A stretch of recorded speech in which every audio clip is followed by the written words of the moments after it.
is. It all comes back to this night, this moment, the Texas 2026 Republican primary. My name is Nick Parisi, of course. You're a history buff, and also right now you're polling and election analyst, and I'm joined in with the one and only the man, the woman, the myth, the legend, Reagan Faulkner. Hi, everyone. Super excited to be here. Just watching the election results come in, checking out the polls, analyzing what's going on this super exciting primary night. This is a night I've been looking forward to for gosh, I mean, over a month, Nick. Just waiting specifically, obviously, for the Cornyn and Paxton results. I have been like counting down until March 26th. Yeah, same here. As you guys probably know, this is going to be a very pivotal primary. We know that a few days ago, one of President Trump's main opponents in Congress, Representative Thomas Massey from Kentucky's 4th District, was defeated by Trump endorsed Ed Gallerin.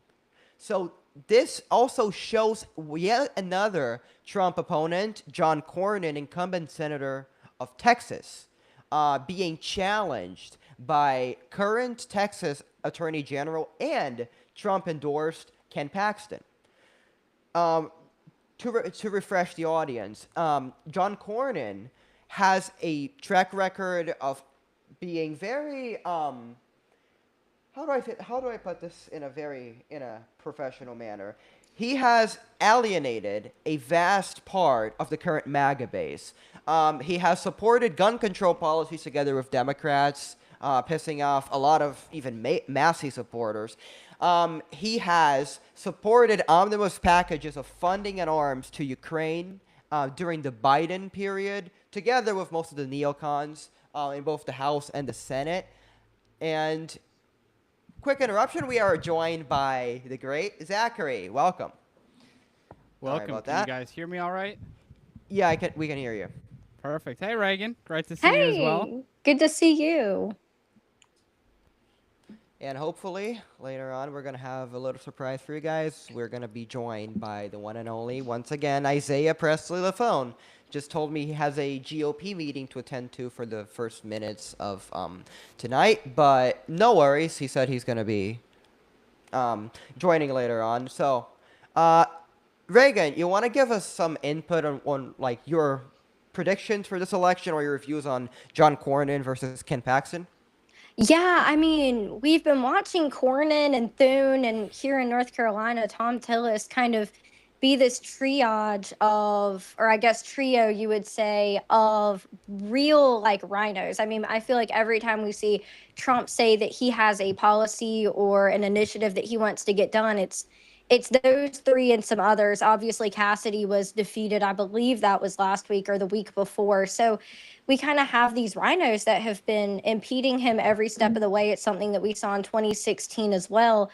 So I think that Paxton is really, I think he's got some solid ground that it's a good chance he's going to win. We've seen every single one of Trump's endorsements win the primary so far. So I think Paxton, he's done a lot of great things as attorney general as well. He's not kind of this random guy coming into primary Cornyn who we've never heard of. He has no name recognition. I mean, he's got a lot of name recognition. He spoke at AmFest. He was somebody that Charlie Kirk looked up to and really was like bringing forward back when he was still here and when he was really trying to get out into the forefront of making sure that we got rid of the rhinos and got in like a base that would actually do something and be productive. So I see Paxton winning. I hope Paxton wins. And I mean, when we look at Cornyn, the number one bill that everybody wants to see passed in the Republican base right now is the Save America Act. And Cornyn is right with Thune not wanting to pass it. Not only that, but he said that if he's reelected and Thune is reelected, he would vote for Thune to be Senate Majority Leader again, which I think alienated a lot of the conservative base. True. That was a very good explanation, Reagan. Honestly, like you said everything I was thinking and more. So thank you, Zach. What's your view on the entire race and your prediction? Well, I mean, I cannot summarize it as well as Reagan Faulkner did. I mean, that was an immaculate response, and I think, again, whoever Trump endorses, I think he has a 95% so far this election cycle of picking the right candidate. So I really think that I really think that we're going to have Mr. Ken Paxton as the nominee for the Republican side in Texas. I don't think you can really dispute that at this point. As far as winning the election, I think Ken Paxton will win in Texas. However, if we look in the North Carolina side, and when we have a Michael Whatley versus Roy Cooper, I'm really nervous about that election. I think Roy Cooper is going to unfortunately win here in North Carolina, but that is why we have amazing people like Miss Reagan Faulkner again, and myself and Isaiah Lafone hopefully can help push Michael Whatley over the edge. But it's going to be a much bigger fight than it is in Texas. Excuse me. Yeah, Yeah, I mean, I agree with you. Just the thing is, we all know that Isaiah Lafone's stances towards Michael Watley. Yeah, Okay? So exactly. we all know he's not the biggest Michael Watley supporter out there. So maybe we're gonna have to try a little bit hard to get him to support the ticket. But Reagan, you were saying? Sorry about that. Oh, no, you're good. I was just going to say, I think it's really interesting when we look at James Tallarico. He has so much unpopularity online. Like, I feel like everything that comes out of his mouth is wrong and is like, oh my gosh, why would you say that? Like, and I know he's popular among Democrats, but I do see Ken Paxton pulling through. When we look at Roy Cooper, I mean, I lived here during COVID. And we see a million things that Roy Cooper did wrong, everything from the way he handled COVID to having one of the longest shutdowns in the country to the TREC program where he released 1,500 violent criminals into the streets before their sentences were up. And for whatever reason, we don't have this North Carolina response to what Roy Cooper has done to our state, not the way that we see like Spencer Pratt and Karen Bass, where you can see like every negative thing Karen Bass has ever done, or the other opponent that's literally like a Democratic, like a member of the Democratic Socialists of America in LA, or the way that we see every bad thing that James Tallarico says. When it comes down to Roy Cooper, like I feel like we only see the glazing of him. Like we don't see any of the wrong things that he's done. So I do hope, and I'm on Watley's communications team, so I know there's some stuff that we're working on, and I do hope to see a lot more of like just media coverage, not even from the campaign, but in total of all of the just horrible, horrible, horrible things that Roy Cooper has done, because there's probably more there to cover than almost any other Democrat running for office this year, in my opinion. I agree. Yeah, to add off that point, Reagan, I mean, you look at James Tallarico, and every single time that you think he's making momentum, then you see a new thing of God is non-binary, which I think is the most absurd thing that you can possibly say. And I know it's not historically considered the Bible Belt, but I would really argue that Texas is a Bible Belt state. Based on their strong religious beliefs there. So I don't think that's going to go over well with the average Texan. As far as Roy Cooper, I think a lot of people still think that he's this moderate figure, even though his policies and way that he conducts himself says otherwise. So I think it's rather odd that people still think that Roy Cooper is still a moderate. But nonetheless, I think the biggest hindrance right now towards Michael Whatley's campaign is there's not really a lot of enthusiasm, if you will. I think it's growing, but it's not quite there yet. So I'm glad people like yourself, among others, are going to be on there and are going to help inspire some change and maybe get some more momentum and hopefully get the youth fired up as well. Yeah, there are some projects that I'm excited about and that I really want to be talking to the campaign team about that I think would get a lot of energy up. Not to mention, I've heard a lot of people saying that we need to Spencer Pratt Michael Whatley, which I think is really interesting. And I think you've got a lot of ammo there. I mean, we look at all of the really creative ways that Spencer Pratt is putting out these videos and these AI videos, and they're in meme format, but they're like, I don't want to say educational, but they're factually accurate, and you put like a spin of humor on it. I think there's a lot of opportunity to do that towards Roy Cooper the way that he's done towards Karen Bass. I mean, there's just an insane plethora. Even if we take out COVID and we take out the TREC program, Cooper still has a long history of being a moderate when he was in the General Assembly and then going into the governor's mansion and kind of being this unrecognizable far left Democrat that is completely different than what we saw when he was in the General Assembly. So I think there's a lot of ammunition that Whatley and the campaign can use to kind of quote unquote Spencer Pratt the Whatley campaign. Absolutely. Absolutely. Yeah, I think Spencer Pratt is doing a remarkable job. Every time you post, I enjoy watching his videos, and he hits the nail on the head every single time, and that's what's really sticking with the youth. It's always about fighting for the youth. That's kind of been the latest trends and really has been a trend that has consisted on for hundreds of years now, but it's always fighting for the youth vote and getting the youth vote out. If you want to get the youth vote, resonate with them. Do things like that. I don't know what you would call it, cringe or edgy. I don't know what the proper terminology would be, but that is what appeals to the younger generation, and that is what they like to see. You almost have to, in lack of better terms, kind of dumb it down and make it really resonate with them and stick it to something popular, some popular pop culture event, and away you go. So Spencer Pratt has done a tremendous job, and I would love to see more candidates on the Republican side of things do something like that. Yeah, and I do Absolutely. think it's really interesting when we look at Spencer Pratt. I feel like he's really the first candidate that we've seen properly engage with AI. Like, one of the worst things that a candidate can do, at least in my personal opinion, is to put out AI slop.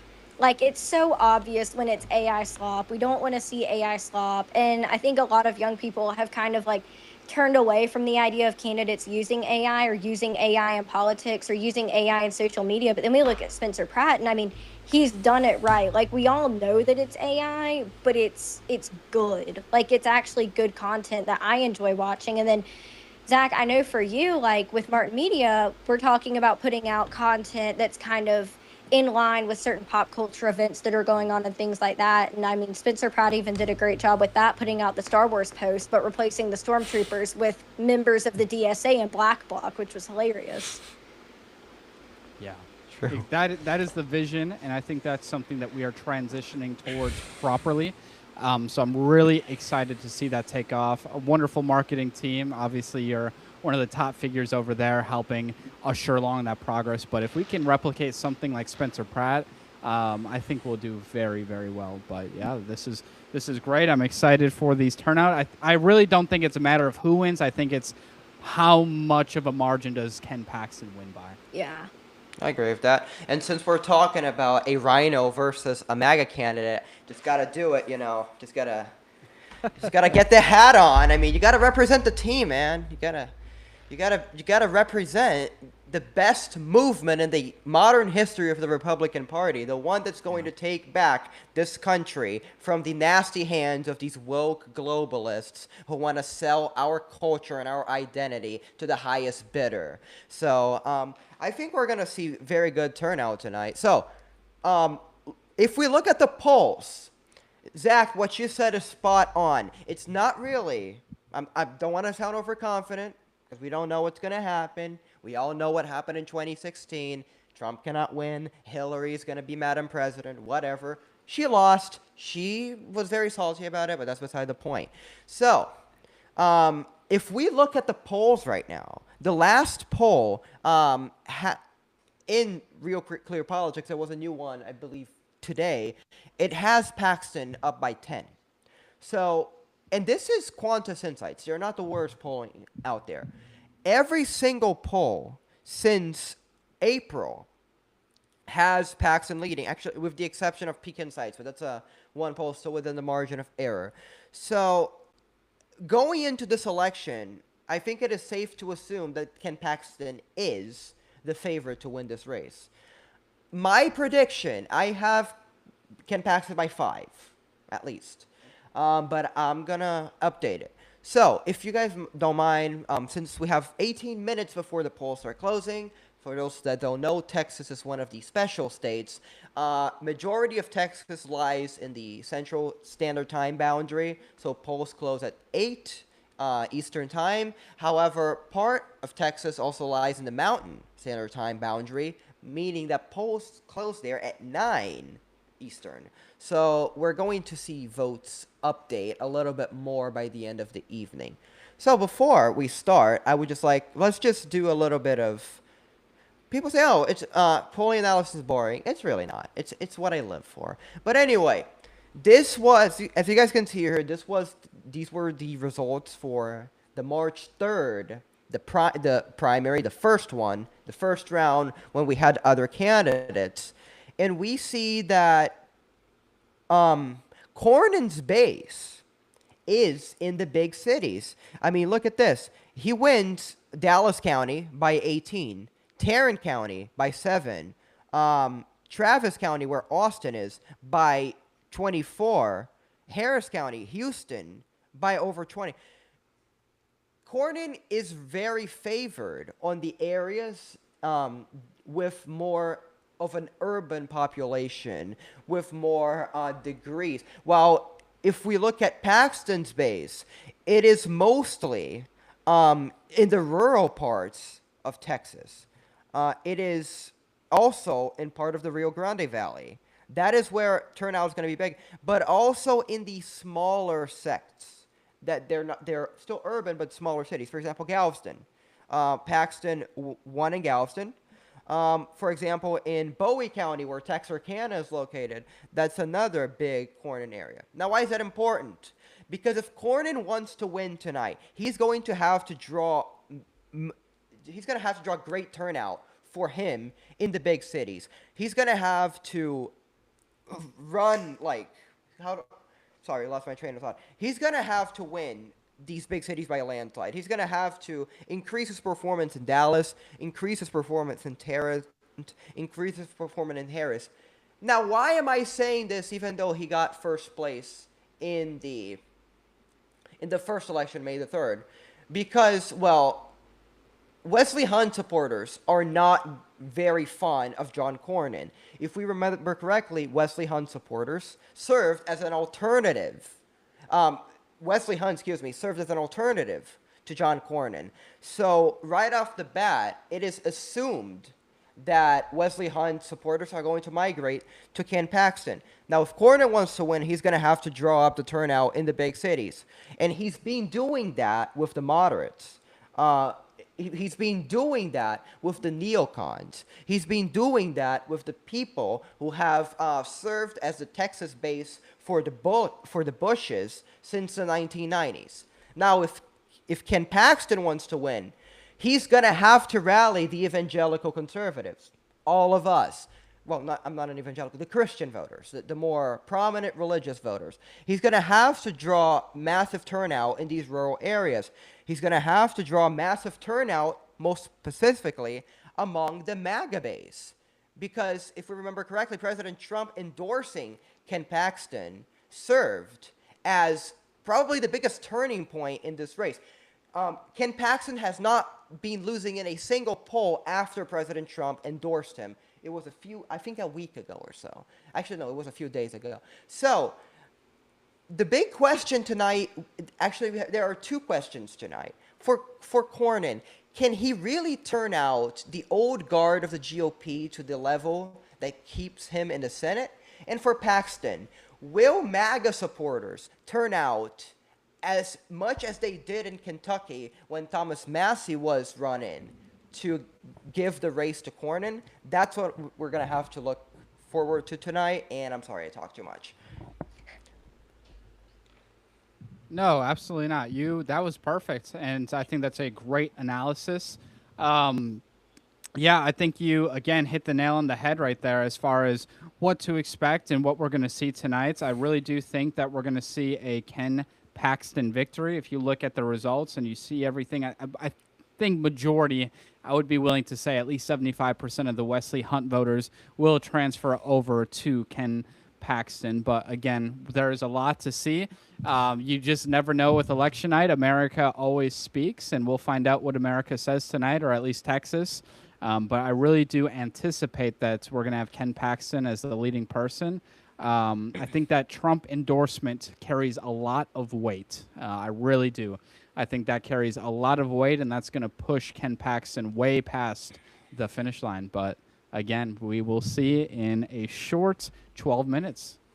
Yeah, I would have to agree with Zach and with you there, Nick. I think that was a great kind of concise explanation of what we really have going on. I love watching a decision desk. I love watching elections, but you really broke down the polling and everything in a way that everybody understands. And I think when we kind of look at the results of Thomas Massie, I mean, none of us really knew what was going to happen there because at least on social media, he's a very prominent figure. You have the Groypers, you have America First Base out there, like really advocating for Massey, and it looks like he has a huge base. But I was reading something today, and I don't know if it was accurate. It was on social media, but it said something about like 7.85% of eligible voters identify as Groypers, but only like 7% of people who were actually registered to vote identify as Groypers. So when we talk about that turnout, whether people are going to turn up for Paxton like they did in the Massey race or what we've got going, and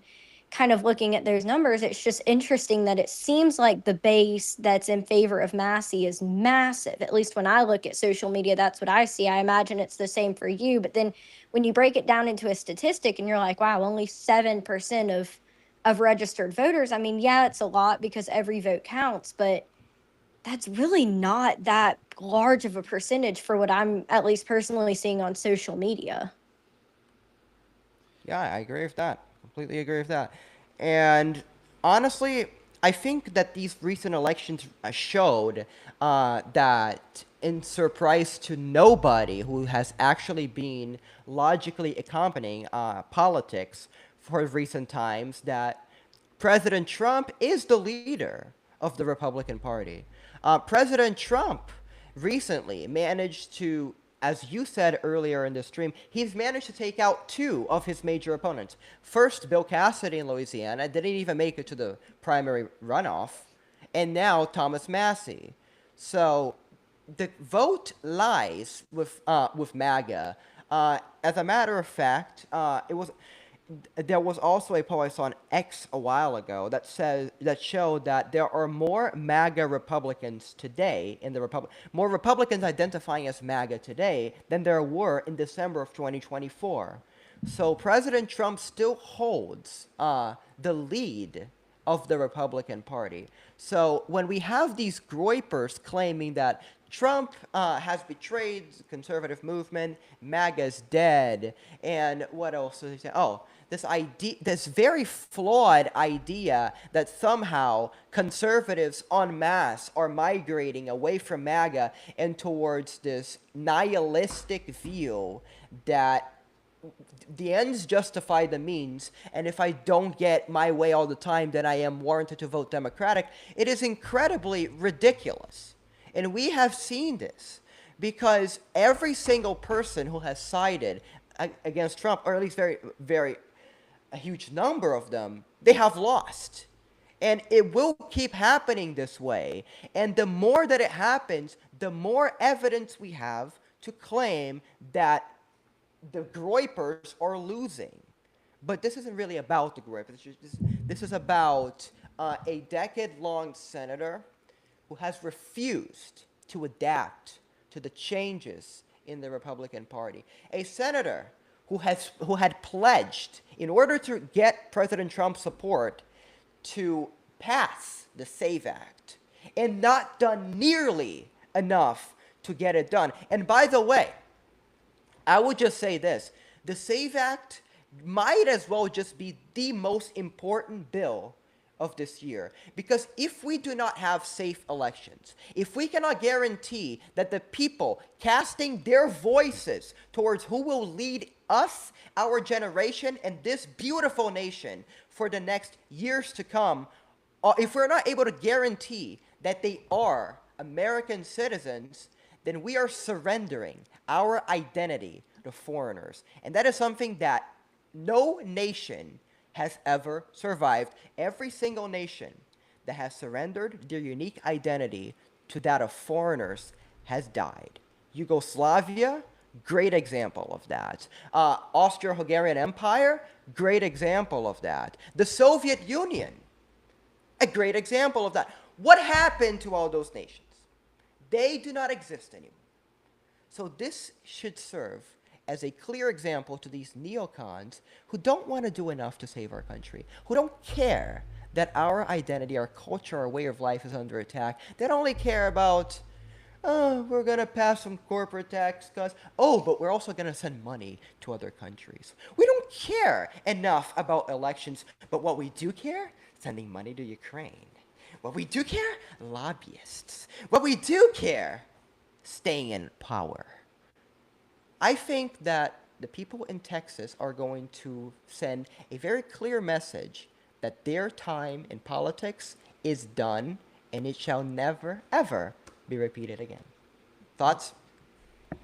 I mean, I agree with you, Nick, and I just looked it up to make sure I didn't skew any numbers, but 80 to 85%, that's typically the polling range here, of Republicans still support President Trump. That is a pretty large number. I know it's not perfect, and, of course, the Groypers are going to make their little, no, news in the corner there. Just sit down, little buddy. But anyways, it's not nearly as divided as people keep saying, as Faith Merrill keeps saying, as Nick Fuentes keeps saying. It's not that divided. And a lot of people, because they stick to the echo chambers on social media, believe that there's this big divide in the Republican Party. Yeah, of course, there's a little divide, but it is not that big. And this is something that we need to make sure that we take action on to make sure this does not increase. But this is going to be a great referendum to see how far people are willing to go. And yeah, that's what I'll say at that. 80 to 85%. That is a pretty large number.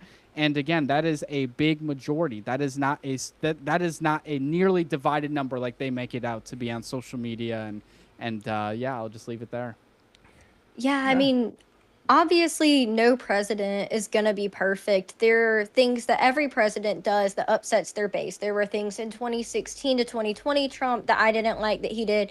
There were things during the Biden administration that Democrats didn't like that he did. Things during the Obama administration that the Democrats didn't like he did. I mean, oh my gosh, if Obama ran today, he'd probably be a Republican with all the people that he deported. He deported more than Trump has at this point. So, I think every administration does something that their base might not love. But when we look at it, I think that the Republican and Democratic parties have really shifted in how many people are within their base. When we look at the Democratic Party during Bill Clinton, it was a very like big ticket, like I mean, it was a huge tent of who was allowed to be in it. You could be pro-life or you could be pro-choice, you could be Christian or not Christian, you could be pro or anti-immigration. Like it really didn't matter. They were just kind of binded together, for lack of better words, by the fact that they were all Democrat, but they didn't have a super tight identity of what it meant to be Democrat. There were clean energy people, pro-choice people,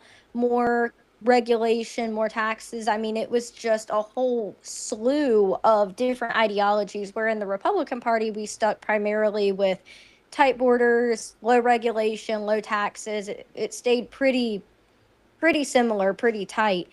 And now we see the Republicans being more of this big tent where we have the wealthy in there. We have, your blue collar working class Americans. You have people who are pro life. You have people who are pro choice. You have Christians. You have, all these different subsects, all these different ethnicities of people in the Republican Party. It's kind of transferred to being that big ticket, big tent party rather than the Democrats, where now the Democrats are going to tell you, like, if you don't abide by our specific ideologies and our specific voting issues, I guess you could say, you're not allowed to be in our party. So when we see that, Trump really has to appease a lot of people because we do now have a big tent party, and not everybody is going to agree with Trump. I think he gets it right, like a solid 85% of the time, which lines up right with the poll that Zach mentioned, but he's going to get it wrong every now and then, or he's going to appease a minority block of the party. And that's really when we see people be like, well, Trump did this one thing I don't like, so I'm going to vote Democrat, or I'm going to do this, or I'm going to do that because there's one thing I don't like. But if he gets it right 85% of the time, in my opinion, it's worth sticking with the base. And eventually, once our country isn't as messed up as it was when we got it from Biden or when he got it from Obama in 2016, I think he will be playing more hardball and doing all the things that he said he was going to do. But it takes a while. He hasn't even been in office for 2 years yet. So it's going to take a while to get to that point where we can have mass deportations, not to mention the just insane protest and, the determination of people to make sure that mass deportations and some of his campaign issues don't happen. I mean, we've seen a lot of adversity on Trump from the other side as well. So, as much as, yeah, I wish that every single campaign promise had already been met, it's going to take a while to get there. And there's a lot of adversity and a lot of swamp that he has to get through in order to do that. Good. Thank you very much for that, Reagan. That was a very good analysis. And while you talked, the great Isaiah Presley LaFone has joined the live. So Isaiah, you wanna you just joined. Post close in 1 minute. So you just want to give us a few quick thoughts before the post close.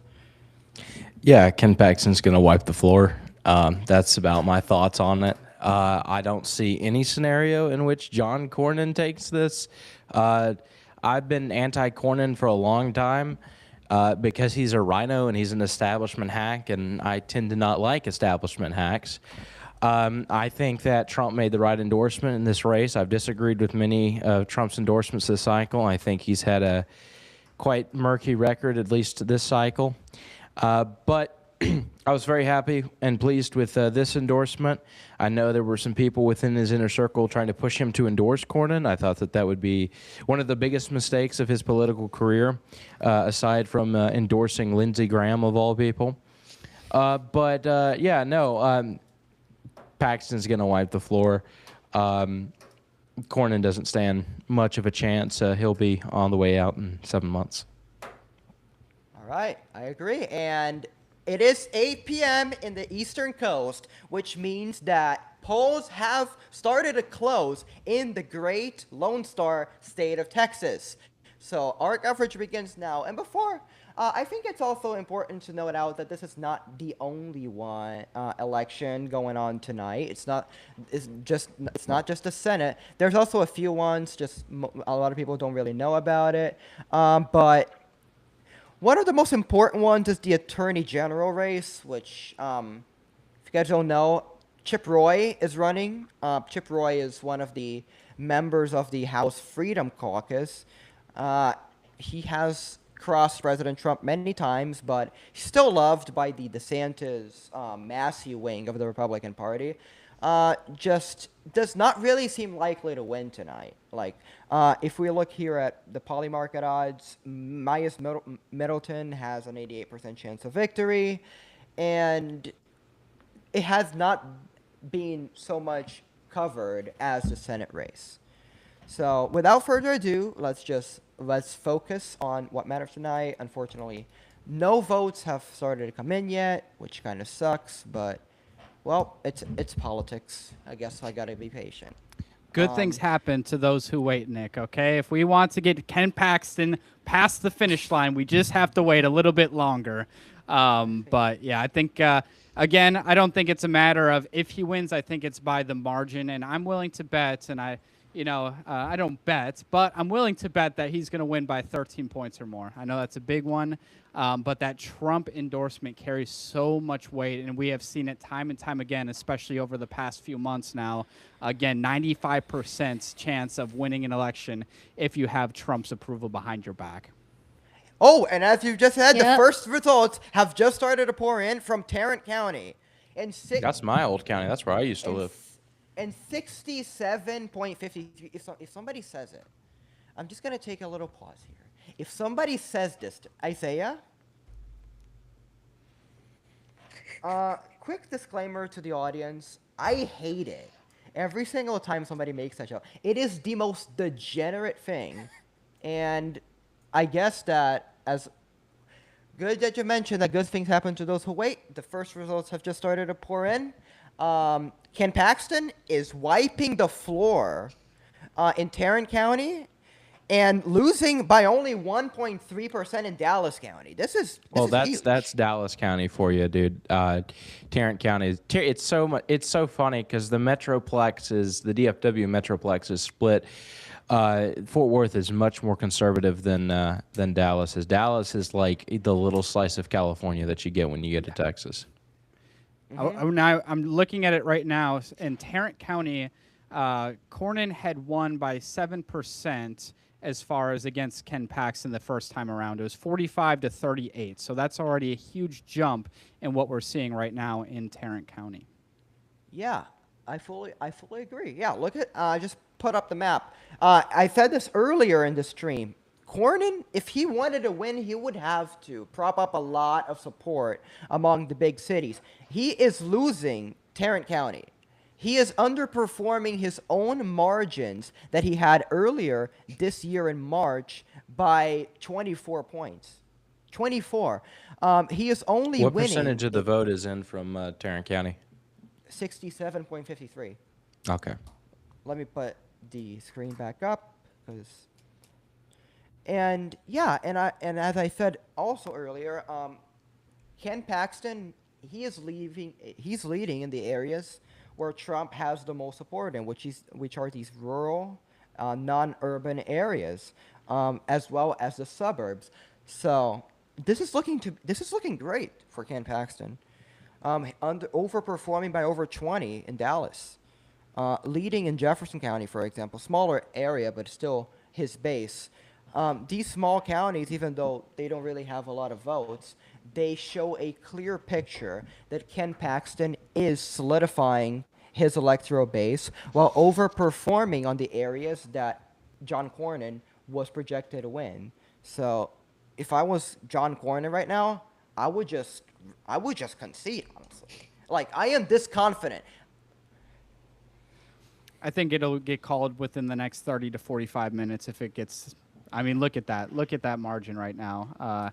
What is that? 18% he's winning by right now. 19%. These are huge numbers. 19. Again, not surprised. It is the Trump name that is going to carry him through the finish line, among other things, of course. You know, not passing the SAVE Act. That's a pretty big one, especially coming out of the great state of Texas. But again, we will see just how big this margin is. Don't Yeah, forget I- endorsing Thune for another shtick at Senate Majority Leader. Oh yeah. gosh.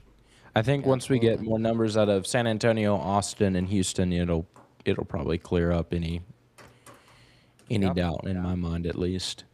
Not that there's much doubt anyway, but I mean, Ken Paxton, I thought he was going to win it anyway without the Trump endorsement. If Trump didn't endorse anybody, I thought he was going to win anyway. Paxton is beloved in a lot of ways by conservatives in Texas. He's got a great record, sued the Biden administration over 100 times trying to get that border wall finished during that terrible administration. So, yeah, it's looking good for him right now. I thought he was a stronger candidate than Cornyn. I thought he would be a better senator than Cornyn anyway. I think the one thing that you're going to have to worry about with Paxton is the infidelity that was uncovered during his impeachment trial. He was impeached while being the Attorney General of the state of Texas by the corrupt former Speaker of the Texas House, Phelan. And there was marital infidelity uncovered, and his wife has divorced him since then. So that is a liability that's probably going to crop up during the general election, especially running against James Tallarico, whose whole shtick is "I'm Mr. Christian Goody Two Shoes, and I love everybody." So. He's a Yeah, but heretic. God's non-binary, Isaiah. So I don't think. that'll Oh yeah, fit I well know with- that. I know that. No. And what Oh, did he dude, say on no. that podcast? Didn't he come out and say like I love trans children or something like Yeah. just really Yeah, he said a that lot of didn't things. need to be said? Yeah. Yeah, no, he's cringe, and he's probably a pedophile, but you know, it is what it is. Yeah, and just reminding the audience that the first votes that just came out in Texas right now, they are early votes. Like the group, if we look at methods of ballot casting, on March 3rd, Ken Paxton won the election day votes, which should come as a surprise to nobody, considering that President Trump supporters mostly vote on election day Did in person. Paxton get the most on March the 3rd? I thought Cornyn got the most votes on election No, day. Yeah. correct, he did in general, but I'm talking about specifically election day voters. Ah, okay. And the fact that Ken Paxton is already winning with the early vote in, I mean, let me just pull out this one analysis that I was doing while you guys were thinking. I was paying attention. Don't worry, I'm not rude. Look at this. This is a more in-depth analysis. If we look at this, these are the absentee votes, right? Look at election day vote. I mean, only 584 for Paxton are in. Only around 800 are in. Paxton is 37 winning by points. much more. Yeah, just look at total. Absentee. This is absentee, and this is election day. you see that it's a much bigger gap. And another good thing is, where is John Cornyn leading? He is leading in the areas with greater voter density. What does this say about John Cornyn? That he is more popular with the technocratic urban wing of conservative voters, while Ken Paxton is clearly winning the more suburban, the more religious, even the more rural, and the more low propensity voters, while John Cornyn is focusing on everybody but those. So this clearly shows that there is absolutely great turnout for the MAGA base in Texas. And I honestly expect this race to be called very, very soon. Well, what are we going to do with our remaining hour or two that we have on here? In reality, no. You guys This can try is- to convince me to endorse Michael Watley. Oh, We're yeah, almost that's a watching good the one. stream. You- You you were can- watching you the can- stream, weren't you? You can try and fail, but you could try. Isaiah, let's be honest. I could truly offer you $1 million and you would still not support the guy. So I could Hell call in no. Tel Aviv right now and ask them to send you the 7,000, but I don't think you'd still go that way. No. But that's good on your part No. because you're not a sellout. Right. No, I just tell you I call balls and strikes, man. I call a spade a spade. So I mean, what can I say? Michael Watley is just the best Senate candidate in over 100 years. Nick, you should He's just shut the up biggest right now. example of transparency and moral honesty in the yes, history of our the country. career politician, government lobbyist, oil lobbyist, who screwed over a bunch of Trump-backed conservative candidates or Trump-aligned conservative candidates when he was the chairman of the North Carolina GOP. Yes, yes, yes. The model Senate candidate, the model of transparency. Oh boy, oh boy, oh boy. Not even Teddy Roosevelt was as transparent as Michael Watley. Okay, yeah, no, we will not be tolerating the Teddy Roosevelt hate going on right now. That's ridiculous, dude. The disrespect is wild for our boy. Time. Works every time. Just bring up Andrew Jackson if you really want to see him get irritated, Nick. We will definitely not be tolerating any Andrew Jackson hate. Oh my goodness. Yo, Yeah, I mean, Michael Andrew Watley. Jackson let pigs in the White House. Wow. I don't know if you Well, can give me one so- better. That was than only that. Rosie O'Donnell. It was only Rosie O'Donnell. Listen, that's very rude to call Rosie O'Donnell that. No, but the reason that happened is because he invited a bunch of common people into the White House after he was inaugurated, and they wrecked the place. But he didn't do that again. But I don't know. I thought it was a nice idea. It's a nice gesture. Didn't go so well, but it was a nice thought. I don't know. Michael Watley seems to be a much more effective president than Andrew Jackson. President. Oh God, I hope not. Politician, excuse me. Okay, so we're just lying now. We're just lying. I didn't know, This is not Zach. endorsed by I didn't Martin know, Media. Zach. This is Martin Media stuff right here, dude. I is didn't not know we endorsed by tolerated Martin lying Media. on the Martin Media platform. Yeah, Nick, you're on thin ice, buddy. I'm just kidding. You'll be receiving a call afterwards. So, Nick, listen, you're fine. Okay. Oh, Lord. You're fired. You're fired. Quite I mean, but frankly, yeah. I watched the entire stream and you lied the entire time. It was disgusting, quite frankly. So I'm gonna have to let you go. Well, Trump would say disgraceful, not disgusting. It's disgraceful. Good. Takes I that. don't know. It deep, depends on deep- if he's talking about Rosie O'Donnell or not. Well, Rosie O'Donnell, she's a slob, okay? She talks like a truck driver. She is the biggest Quiet, slob in piggy, the history quiet. of slobs. Yeah, quiet piggy. All right, look at a big drop again here. Yo, and I don't he's see still- how they don't call this soon. Yeah, I mean, Yeah, he's at 99.9. You know what? I'm just making it official. At 8:13 p.m. Eastern on May 26, 2026. it's 27. Martin Media can We officially gotta wait. project No, don't. Then put that Martin Ken Media Paxton on that. has won the 2026 Republican nomination for Texas Senate. Sorry, this and is like Isaiah, Fox News calling Arizona. No. No, That was and let me just questionable. tell you let me just tell you guys something. The last time Isaiah covered an election was Kentucky 4. We had this conversation. I called it when it was 25% reporting, and he gave me heck for it. He was like, "How dare you Because it's call it?" unwise to call a race if there's under 50% in. We wait at least until there's 50%. The trends can hold, but as long as they hold till, after 50%, they're going to hold, but as long as you have to wait till they hold till 50% of the votes in, then you can call it. Not really. Depends on the lead, honestly. There are races that are called as soon as the polls open. I'm Yeah, telling you. that's in like R or D California. plus 90 districts, Yeah, California's governor Yes. rate. I mean, And we yeah, have but zero. you can No, just look at the it's trends. like 2024 when they called Vermont with 0% of the vote in. They were like, and Kamala Harris is taking the state of Vermont with 0% of the vote in. We can now Exactly. project. It's the same with Trump Exactly. as far as Kentucky, since I think it's Kentucky and is it Indiana, I want to say, that Indiana, usually get yeah. called. Yep. So it's Yeah. always pretty much right off the rip.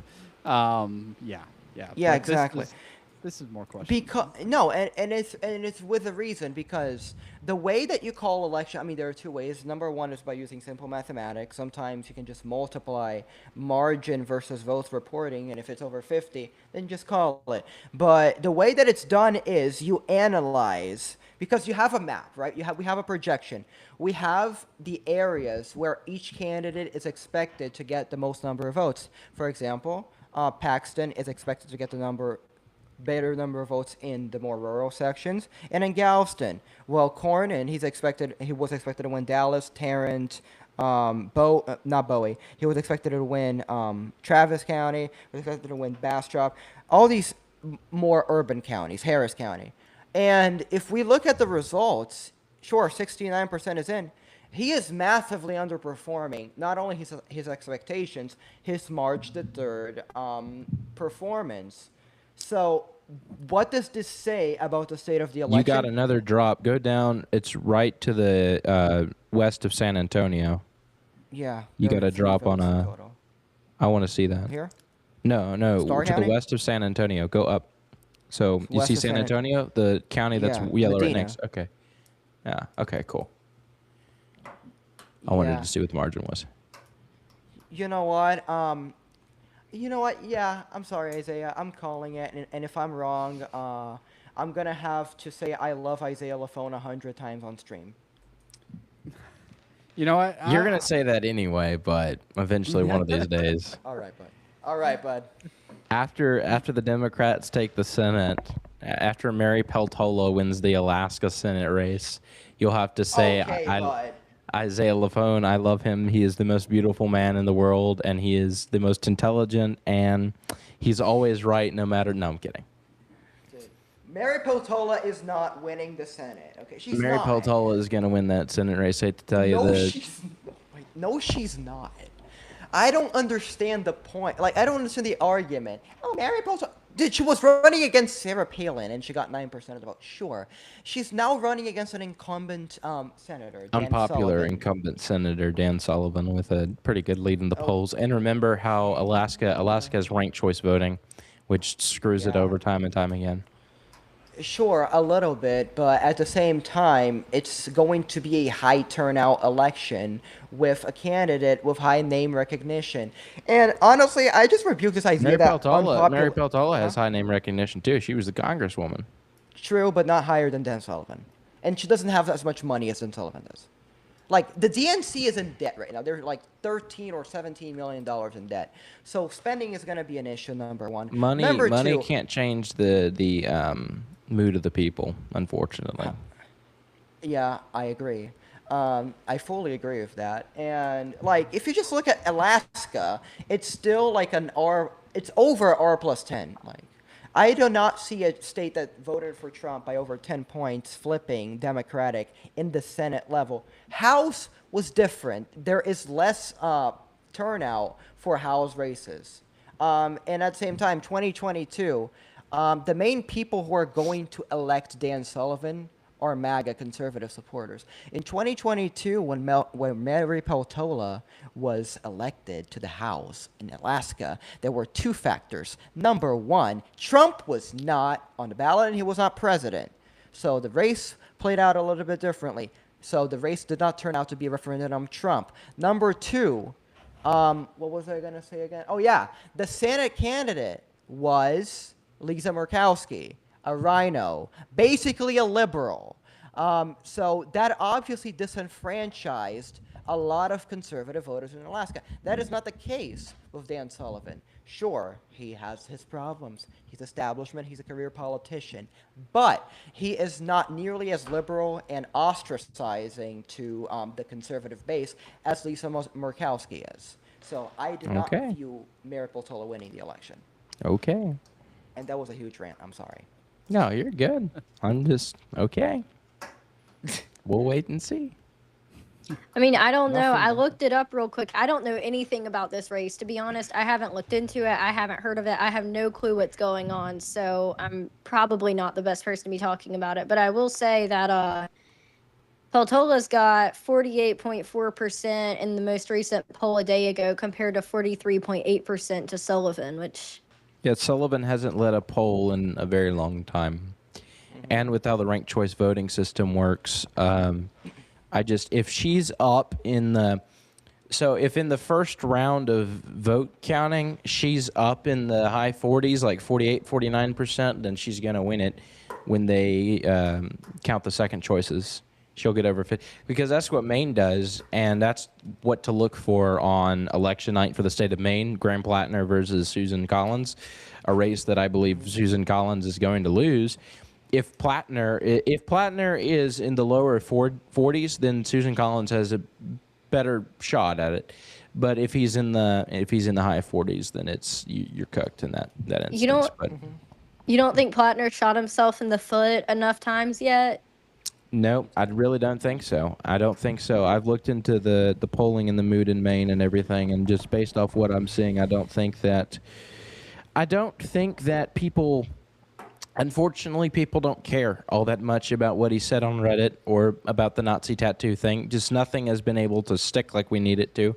And Susan Collins is just not all that popular. I don't care for Susan Collins much anyway. She's a rhino. She won't vote with us when it matters. She voted against the Save America Act a couple times. The key vote was when John Kennedy tried to add the Save Act as an amendment in a funding bill. And there was the votorama that was going on in the United States Senate. It was about 2 o'clock in the morning, and she, along with Lisa Murkowski, Tom Tillis, and forget who the other one was, killed it. So Gotta love Tom Tillis. Yeah, you gotta love Tom Tillis. Gotta love Tom Tillis. My favorite United States senator, obviously.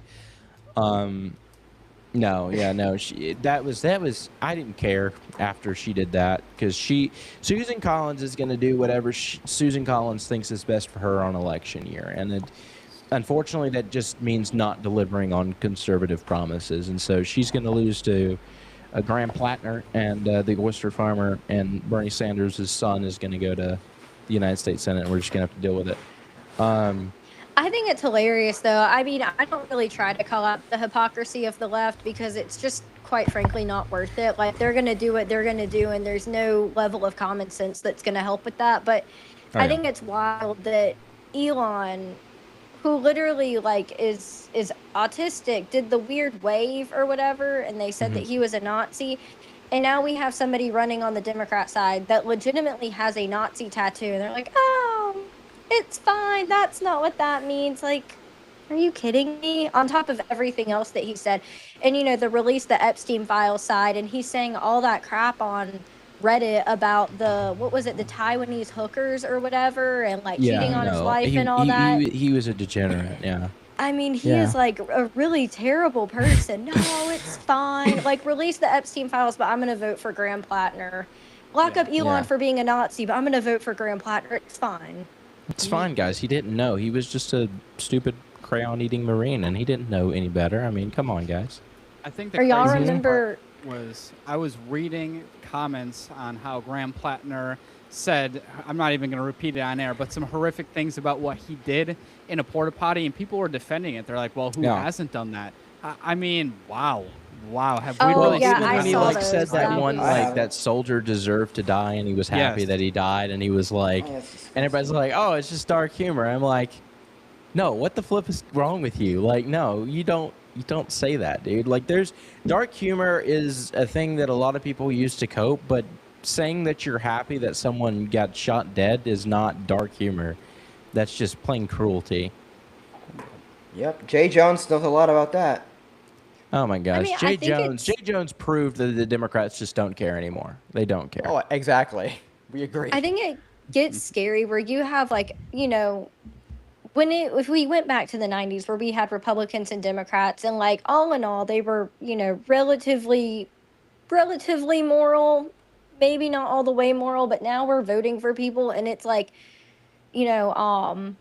oh my gosh, Jay Jones, literally like the death threats and everything and saying that guy deserved to die. And we've got Graham Plattner who literally just cannot stop. Like just the Reddit posts just keep coming. And it's like, this is like y'all said, degenerate behavior. I mean, this is bona fide degenerate behavior, not Yeah.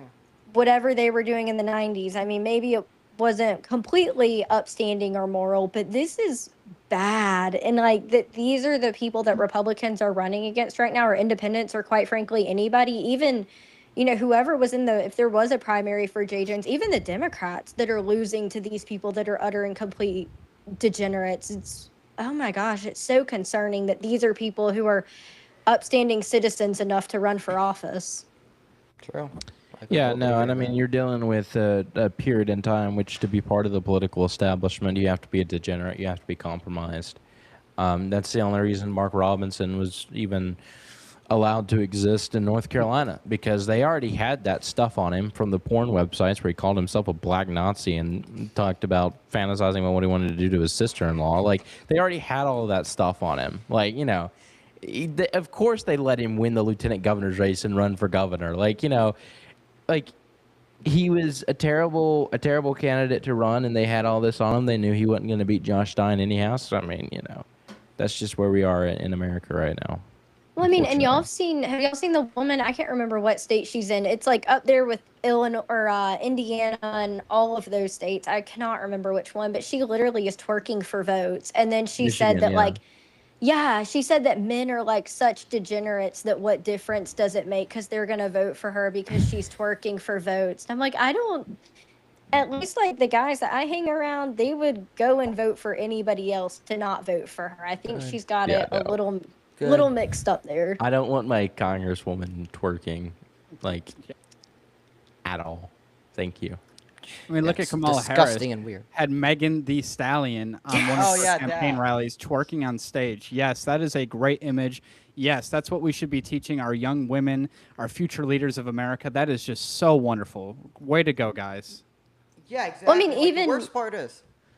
Go ahead, Reagan, please. Oh, I was gonna say even Kamala going on Call Her Daddy with Alex Cooper is just setting such an outstanding image for what the president of the United States should be, Yeah, I agree. and like, the Michelle worst part Obama for is- that matter. You mean Mike? Okay. You know what? I'm Big not Mike. gonna get Mark Big Media Mike. taken down today. Doug, Slipped if off. I don't Sorry, get Zach. taken down, if I haven't gotten taken down yet for half the things I say, you're good, dude. You can say Oh, Big awesome. Mike. Okay, good. I went live on stream and said our government is run by perverts, pedophiles, and Satanists. I think you're good. Yeah, I know. Yeah, about Big Mike. But, like, the worst part about the Megan Thee Stallion show is that I unfortunately watched it, and that song got stuck in my head. And it's like, that song sucks. Like, I hate it. I hate rap in general. I just think rap in general sucks.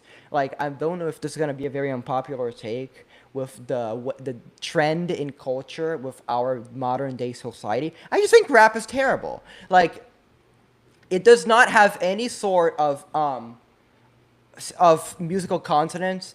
It has zero harmony. It does not require a lot of skill. And like the worst part, like it doesn't really achieve the ultimate end goal of music, which is serve as a means to venerate the divinity of the Lord. That is what music is for. That is why, and Isaiah's going to love it that I'm mentioning this. If we go back, okay, if we go back over 400 years ago to the Baroque period, when we had Johann beautiful. Sebastian Bach, a devout Lutheran, his music was angelic. His music was beautiful. Why? Because they understood that there is a direct pathway to God when you are doing an activity that celebrates and incorporates His divine objective good, objective beauty. Rap doesn't have that. It's a bunch of people saying curse words and saying degenerate stuff. Okay, so is it correlated with the decay of society? I think it is, but you guys may have different thoughts than me. So Isaiah, you wanna comment on that? Yeah, no, I agree, dude. Like the rap for the most part is literally just, the other day I robbed a liquor store and I shot my homeboy on my mama or something stupid like that. Like that's literally the entirety of rap. I listen to Kendrick Lamar and that's all that I'm hearing. Or freaking what's his name? I don't know. They all have stupid names too, and it's like you're not him, bro. You're just not him. No. And then like some of them are pedophiles like Drake or they're degenerates and they just sleep around nonstop. Like we are our idols in America used to be George Washington and James Madison and I don't know, I guess Andrew Jackson. We love Andrew Jackson, but George Washington, James Madison, and Andrew Jackson, and now our models are freaking Kendrick Lamar and Megan Thee Stallion, and that shows you how degenerate our society has become, especially since the 1960s.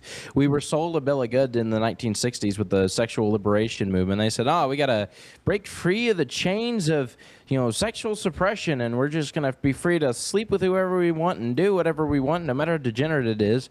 But it turns out that giving yourself over to sin is greater enslavement than you could ever possibly imagine. So.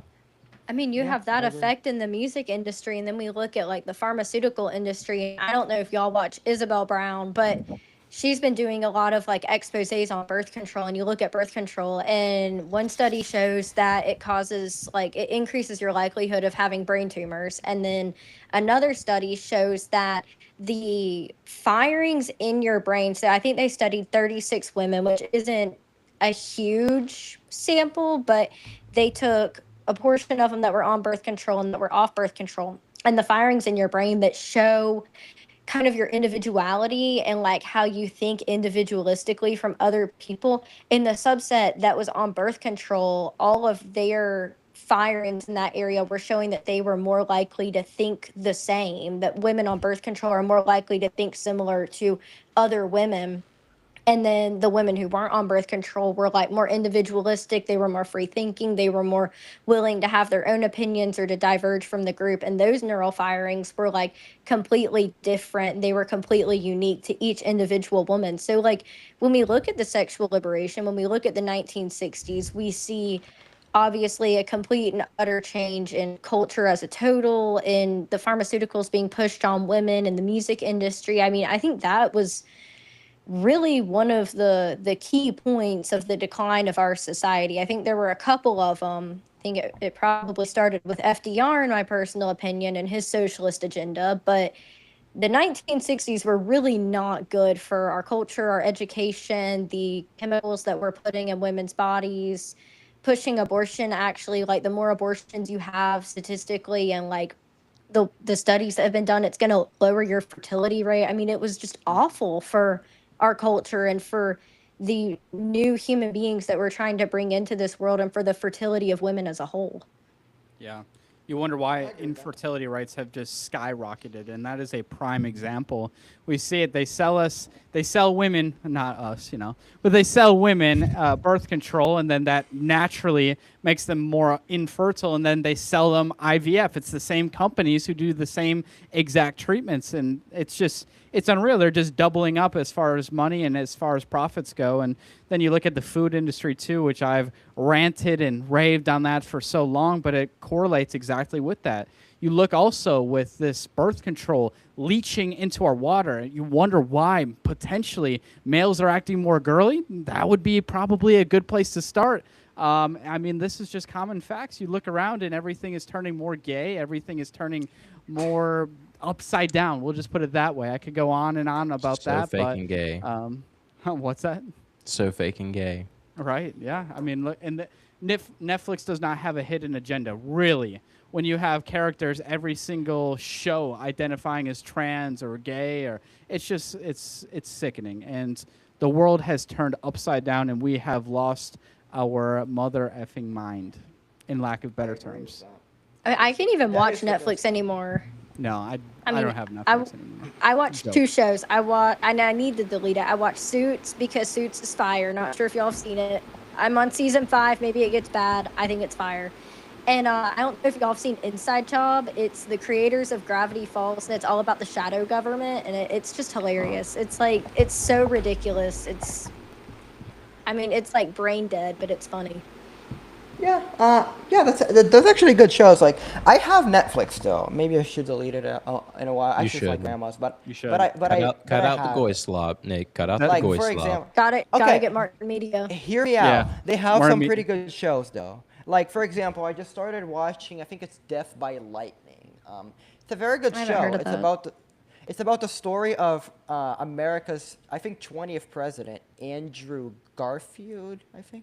Wait. Am I right? Yeah, that'd be Garfield. is it That'd be Garfield. James- Yeah. James A. Garfield. James Garfield, excuse me. I was thinking of Andrew Jackson and then Garfield. He was It's like, James he was Garfield. like, what would be the most base president in history? Oh, I know. We'll take Andrew Jackson and James Garfield, then we'll smash them together, and that works. Yeah, and Garfield was president for only a few months because he got Yeah, rip. assassinated. Amen to that. Yeah, but it's a good show. I also love House of Cards. A lot of people are gonna get defensive over that because it has a lot of degeneracy and promiscuity. It's mostly a good show. It highlights the reality of the political world. It highlights corruption, and they have some pretty good monologues, okay?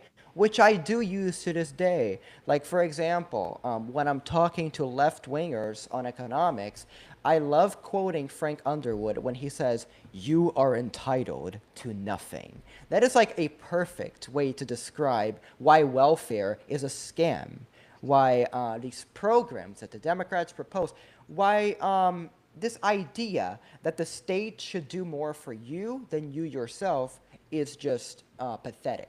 Because you're entitled to nothing. And so, yeah, it's a pretty good show. But in general, I just like I like watching. There's a few shows that I watch, not really on Netflix, but I love House MD. Very good show. Very, very fun. What else? And South Park. I love South Park. South Park's fire. South Park is awesome. So pretty funny. fire. And Family Even, Guy, like, also pretty good.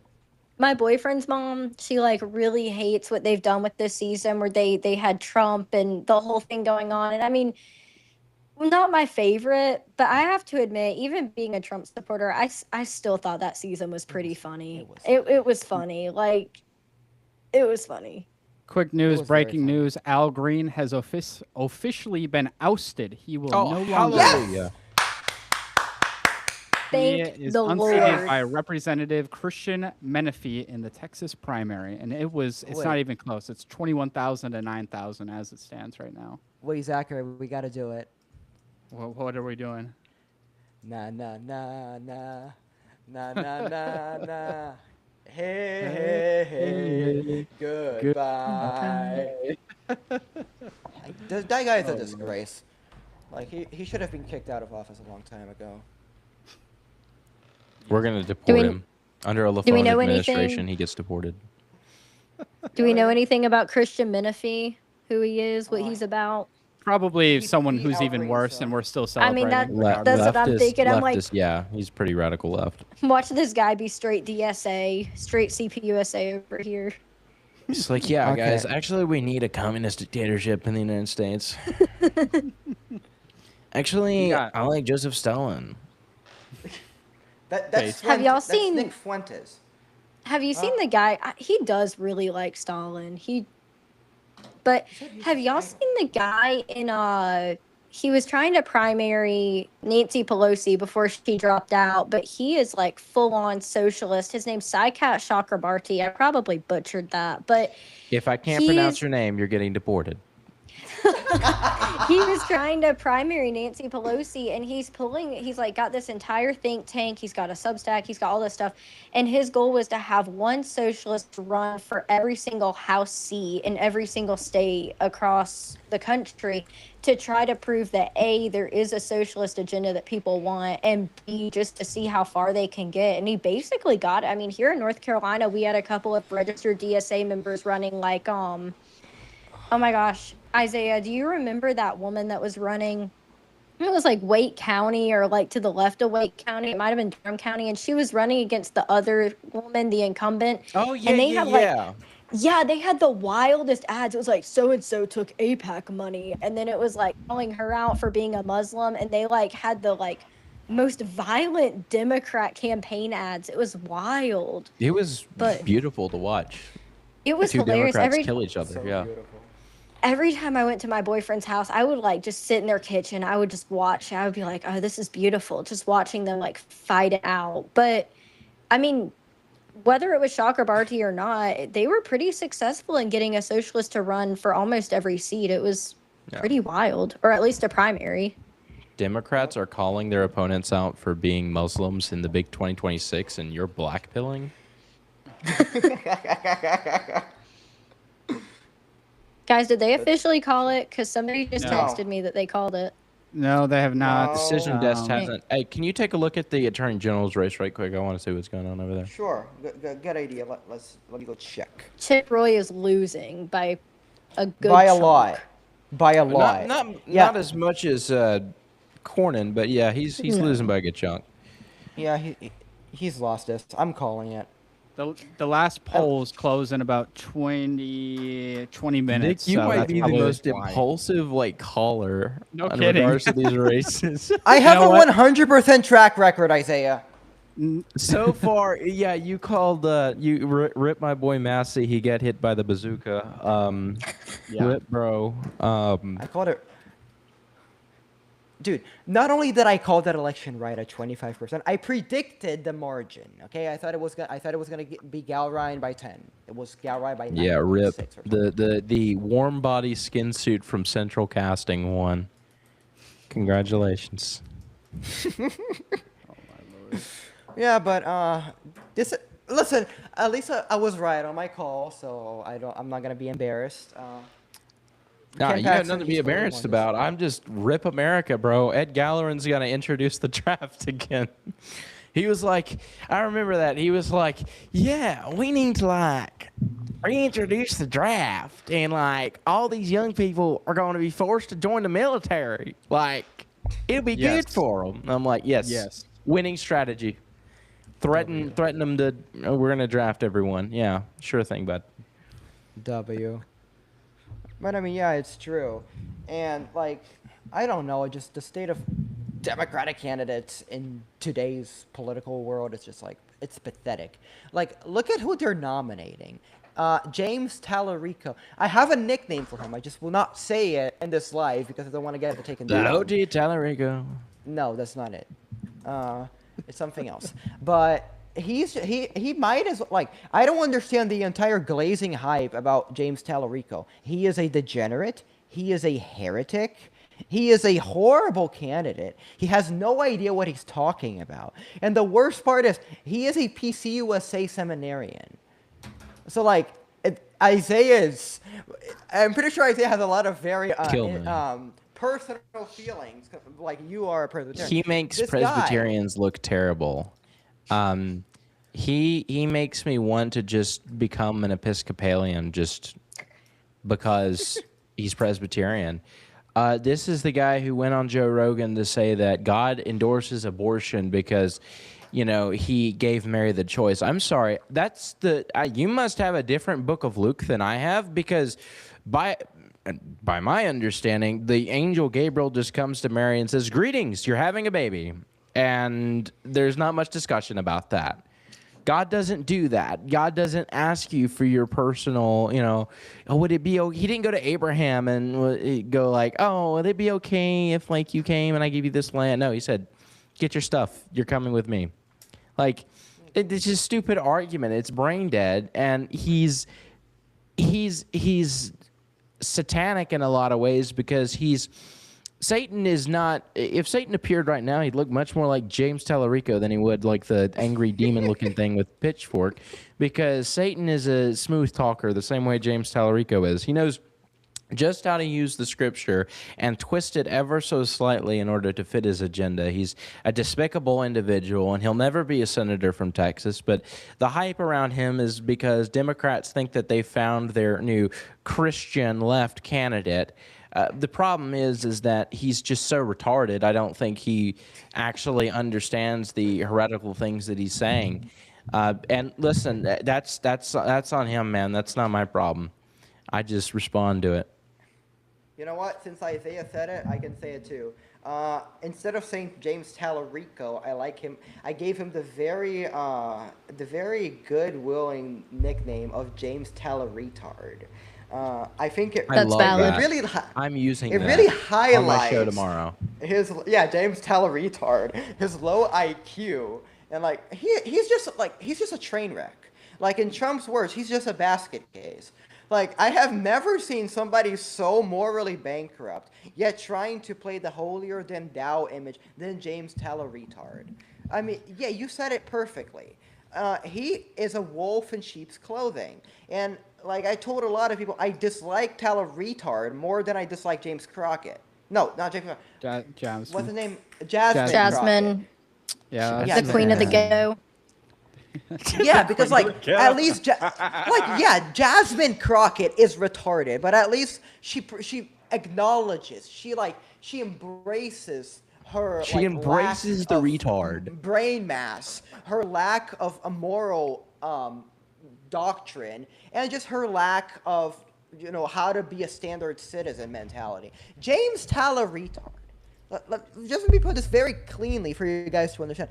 He is disgusting.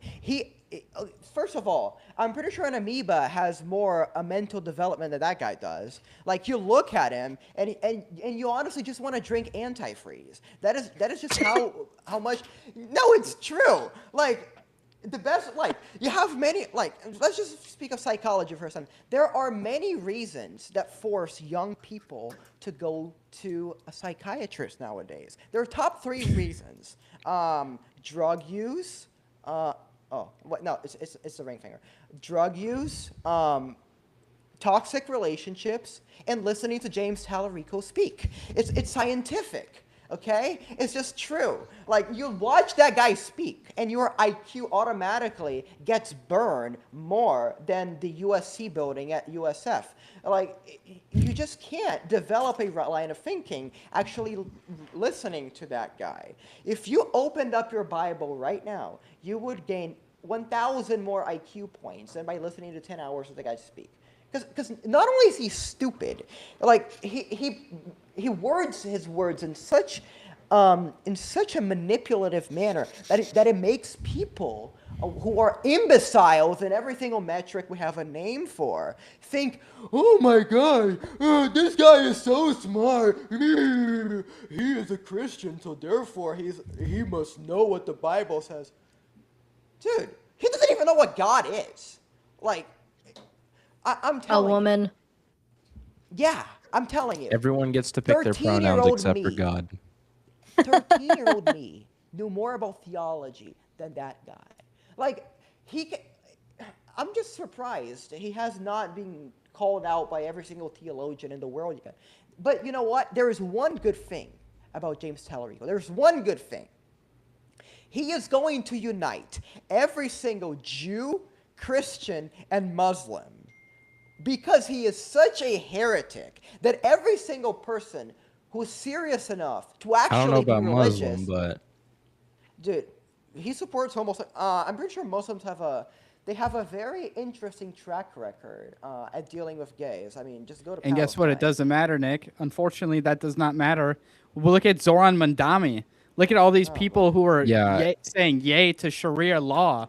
There was women in a bar, in a coffee bar, saying how happy they were because Sharia law was about to get instituted. Or look at all these lesbian and gay people who are fighting for Palestine here in the United States, saying that they'd rather live there, or how oppressed they are. They would literally get slaughtered as soon as they step foot in the Palestine area. Let's be Good point. Let's be real. Yeah, the Muslims point. are more than willing to use the left as a vehicle because the left is what's open to them. The left is so morally bankrupt and so obsessed with just anything brown that, you know, they see brown people come over and they say, "Oh my gosh, I love you and I love your religion." And even though it commands you to kill me, I love it so much. You should institute it here. And they say, "Oh, Bismillah, Alhamdulillah. I would be more than glad to institute Sharia law. First of all, since you are not a Muslim, you must pay me the jizya tax." And then, of course, you don't have the money for the jizya tax because it's always something you can't pay. And it's like, "Oh, Alhamdulillah, now I must slit your throat." That's how it goes, dude. They are a catalyst. That is essentially what it is, Nick. To summarize it in True. oh Lord, Isaiah Lafone, what are we gonna do with you? I can't remember the sign, but Isaiah cracked me up saying obsessed with anything that's brown. Did you all watch when Caitlyn Bennett went to the Ice Out protest or the No Kings Part whatever we're on at this point? And she took that other girl. I'm trying to find it. What do you think about Oh no, I didn't realize my volume was on. She had one that said "We are all Cole Allen," which was crazy, her friend. But she had another one where she was like just going up. She said, "Dear Black people, we are so sorry. Sincerely, white people." And she was like going up to Black people, like hugging them and like getting on her knees and apologizing. And it was What they is were this undercover. humiliation ritual? Well, they were undercover, so they were just doing this to see if like people would engage with them. And the girl that was undercover with Caitlyn, like low-key accepted it. Like it was this Black lady, and she was like, "Thank you so much." Like, and oh, it was wild. It was so wild. Ironically, there's people something were very doing that, wrong with or these actually, unironically, they were doing that in 2020. I remember seeing the Yeah. videos of them like bowing down before these Black people, and I'm like, Kissing What are their we feet. doing? That was one. "Yeah, Jacob what are Fry. we doing? Our sobbing. ancestors conquered the world. What are we doing?" Yeah, it's pathetic. It really is. Dude, Jacob Fry. Gosh, Fry. what a Oh my guy. God. Oh no. gosh, kiss the golden do not casket speak of his name. George Floyd. Yeah. Oh, yeah, that guy's a cultist. All hail George Floyd. We So what do are y'all- George Floyd. We carry Oh the gosh. Please stop, Nick. I will shoot you. fence. We carry the I'm fence. kidding. I'm What? kidding. I'm kidding. I'm kidding. But I will shoot you with a water gun in the foot. So please do not do that. What you were saying, Reagan? Oh, I was gonna say, you know, while we wait these next 9 minutes to see if they call it, what do y'all think about next week, the primary in LA? Y'all think Spencer Spencer Pratt Pratt's all the gonna pull it way. off? I Probably think he'll. not. I think he'll be in the top two. That was the original reason how Karen Bass, so the person, I forget the other Democrat person who's running, endorsed Karen Bass, and then a few days later she ended up dropping and saying, "You know what? I'm running now too." Well, apparently that was a ploy because she is so afraid that our good old boy Mr. Fratt is going to win that she wanted to try to oust him since they have that stupid ranking system there in LA as well. So so that stupid. will, yes, the ranking is such utter crap.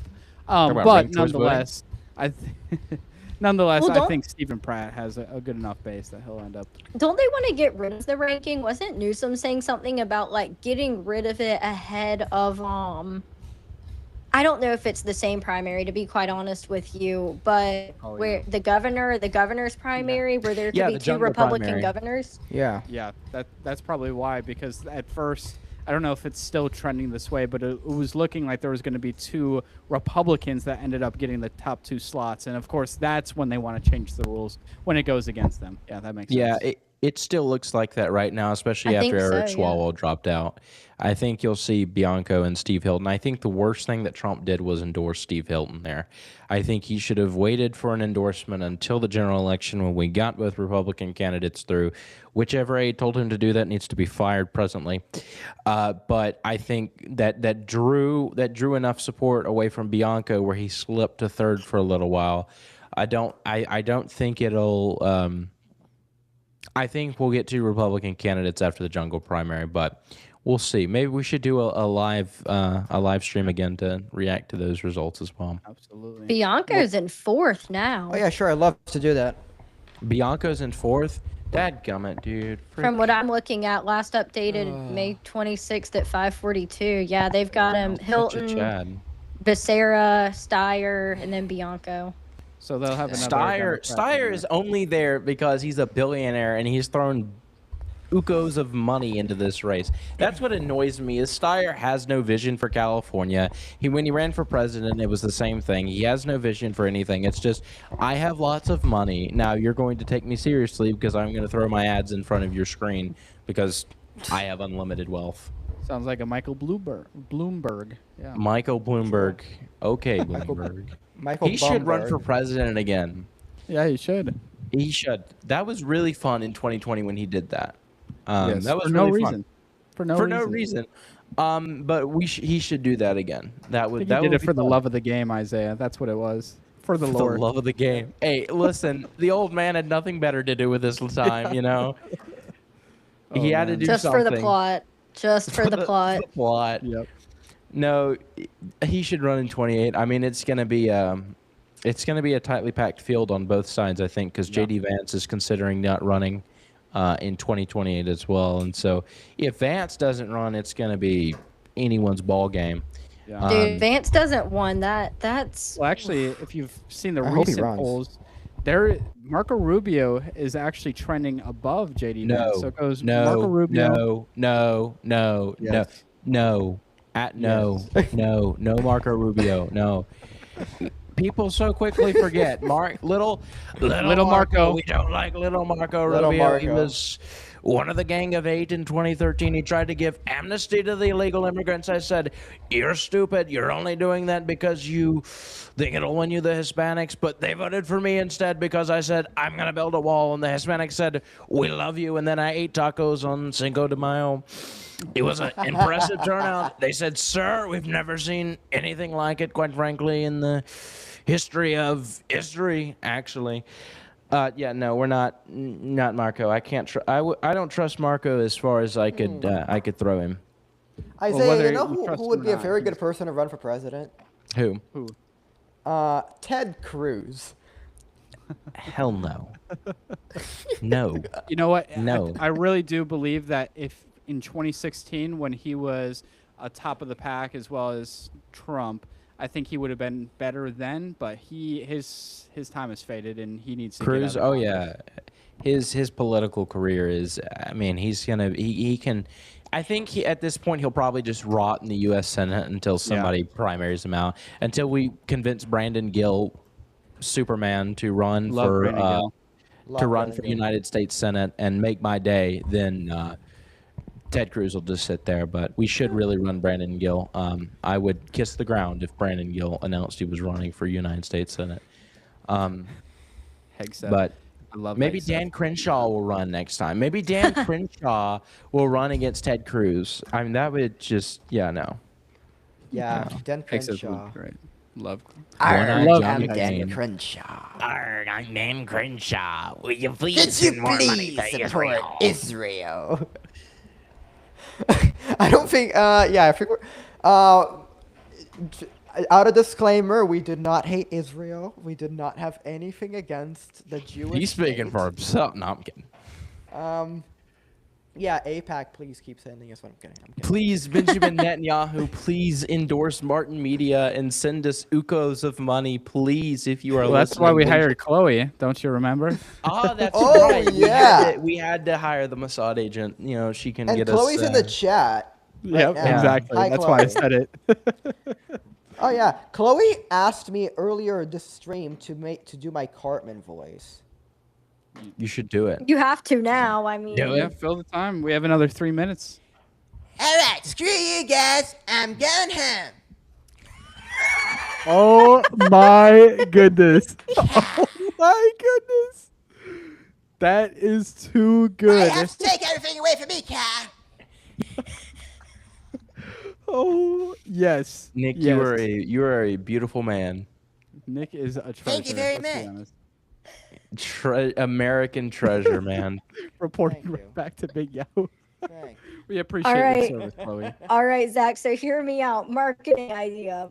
We pick a topic, any political topic, and we have Nick explain it in the Cartman voice.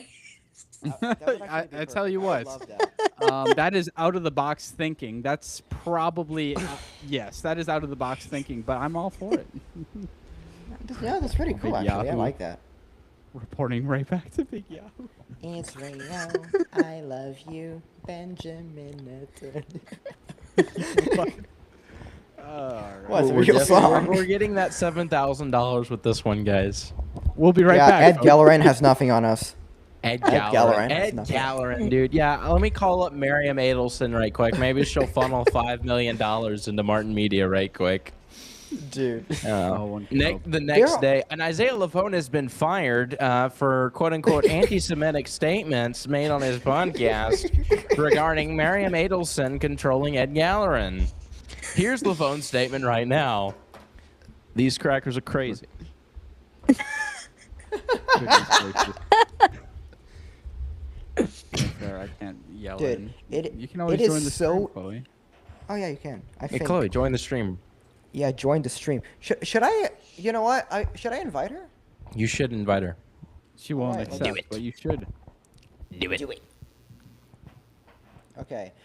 Honestly, I'm just gonna say this. It is very easy to take Isaiah off. All you gotta do is either speak trash about Teddy Roosevelt or Andrew Jackson. Say that Ed Gellerin, Ted Cruz, and Michael Watley are good candidates. Or just say that America is a secular nation. Yeah, I just heard lie. Oh, there you go. Lie. Breaking Colin news. from Go this ahead and thing. call it, Nick. They Go ahead and called- call it. It's breaking news at 9 p.m. Actually, no, not breaking news. I called this an hour ago. You guys were already on it, right? Ken Paxton has been called by Decision Desk HQ to be the Republican nominee for the Texas Senate race in 2026, defeating long-lasting neocon GOP rhino John Cornyn. Wow. I tell you what, I said I would predict that it would be 13 points, but 25-point difference is Dude, I predicted Wow. 5. wow.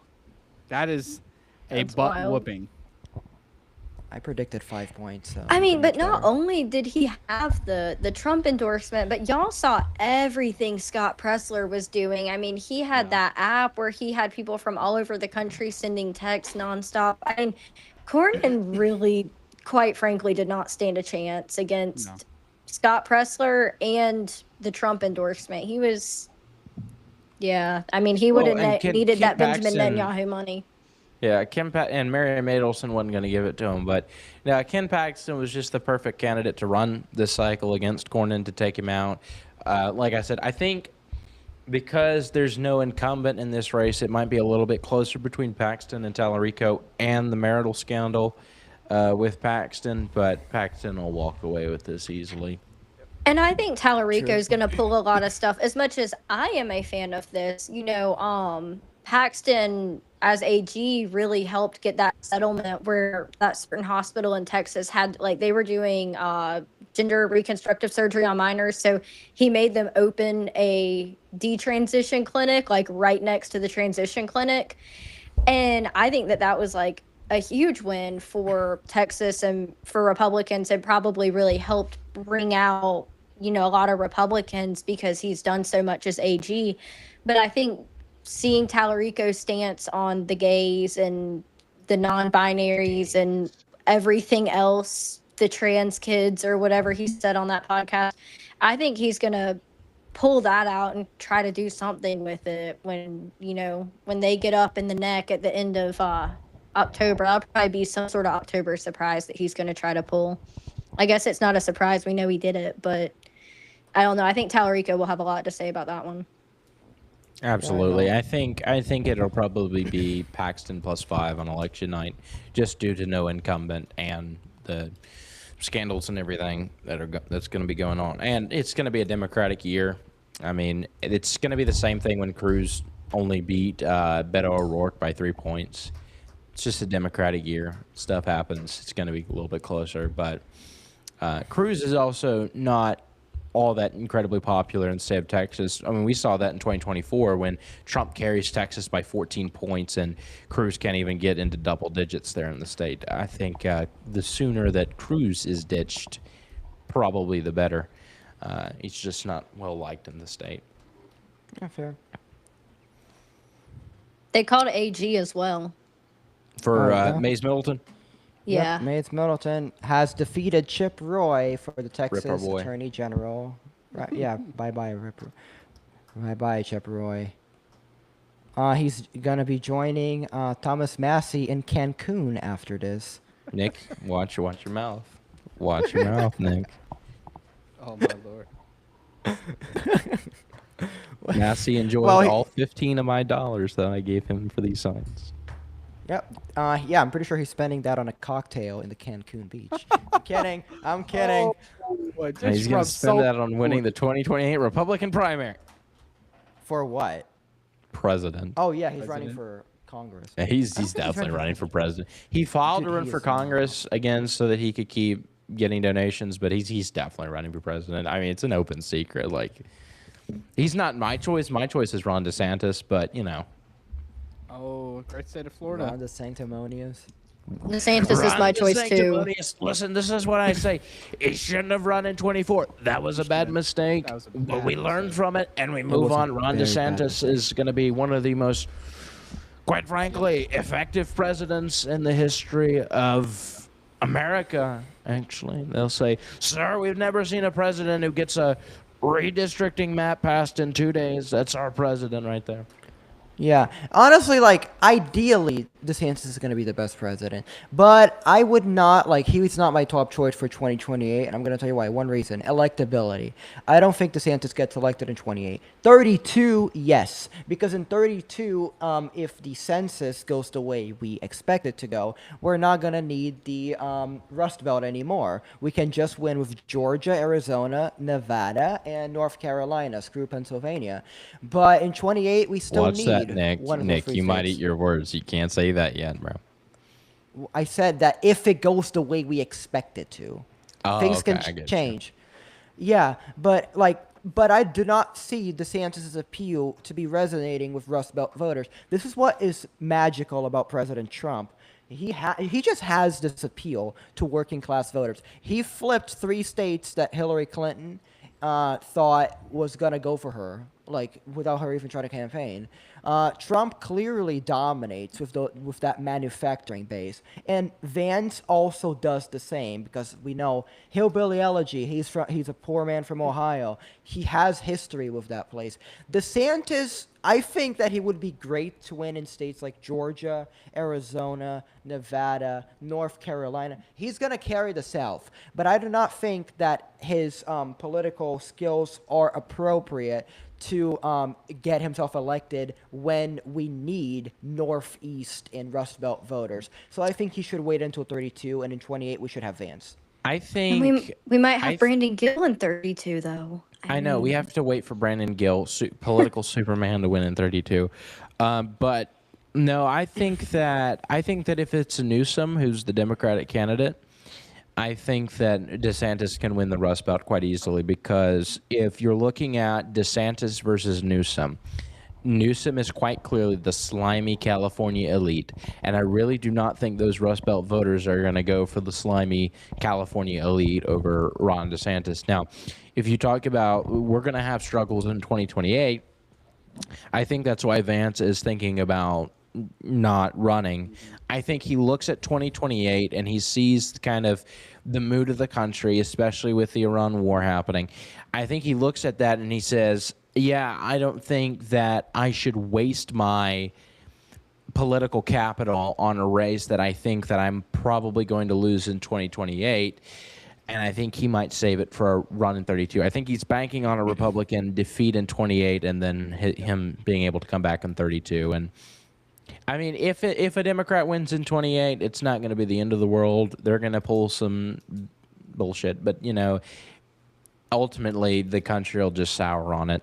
Right now, we're in a very hot political moment in which it doesn't. The way I see it is, I think for the next couple of cycles, at least until 32, you're going to see whoever has the White House last, the other party's going to get it the next time. We saw this in 2016 where Trump gets it after the Democrat has it.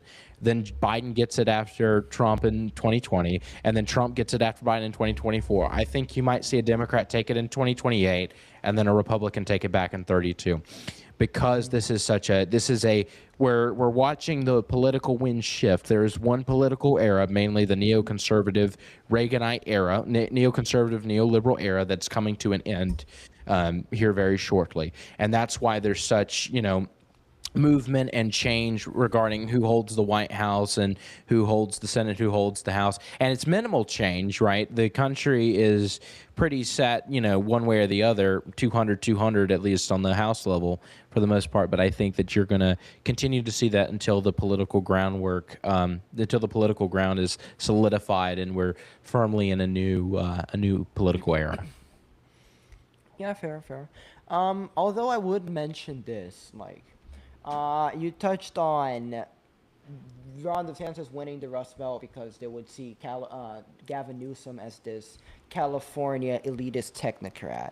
Okay, but I think that another thing that we could look into is that typically in these elections, when you have a California technocrat versus a Republican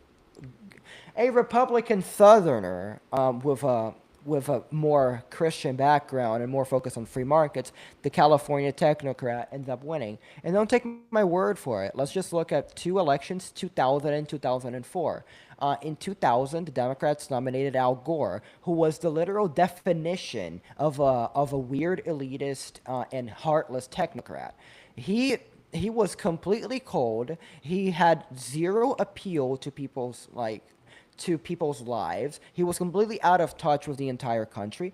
He won Michigan, Wisconsin, and Pennsylvania by very wide margins. 2004, John Kerry, the same type of persona, just a little bit more pivot. He was a little bit more of a flip-flopper. He is a Massachusetts elitist, Massachusetts intellectual, and that still voted, and the Rust Belt still voted for him. Obama won the three, not really your type of middle-class appeal type of guy. The difference is, in 2016, the Republican Party took a turn. Rather than just talking about deregulation and laissez-faire economics and your typical neocon policy, Donald Trump introduced a more protectionist approach to economics, which we had before the 1920s, which we had, for example, George Washington, great proponent of tariffs. So was John Adams. So was Teddy Roosevelt, that Isaiah loves.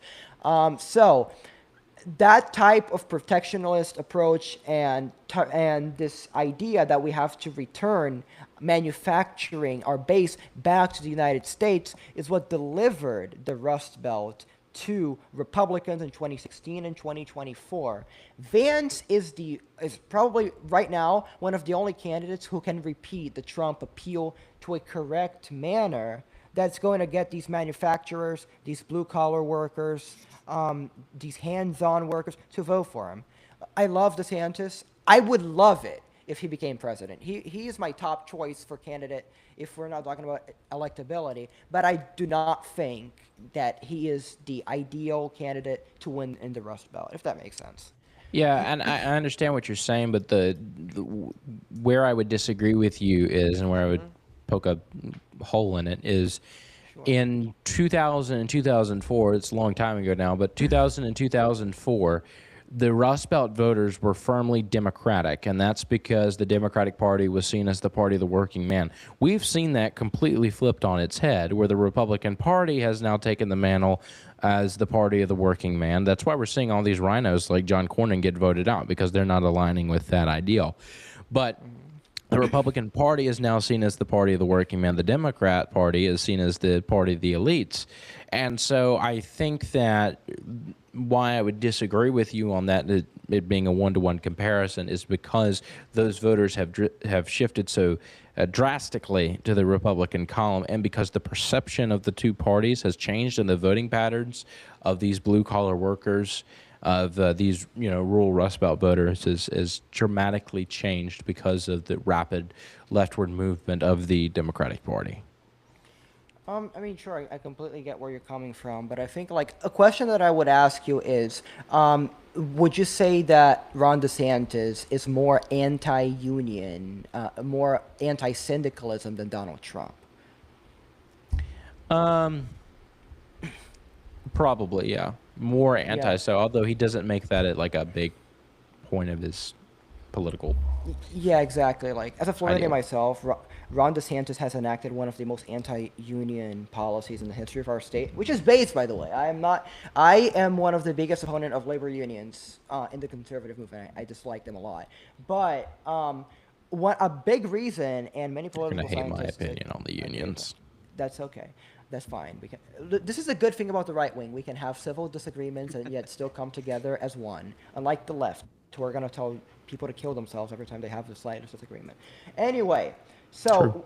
and a lot of political scientists see this, a huge turning point, in the 2016 election was because Trump's protectionist policies and his return towards a manufacturing base in the United States, his not necessarily anti-union view, granted him a lot of Bernie Sanders voters.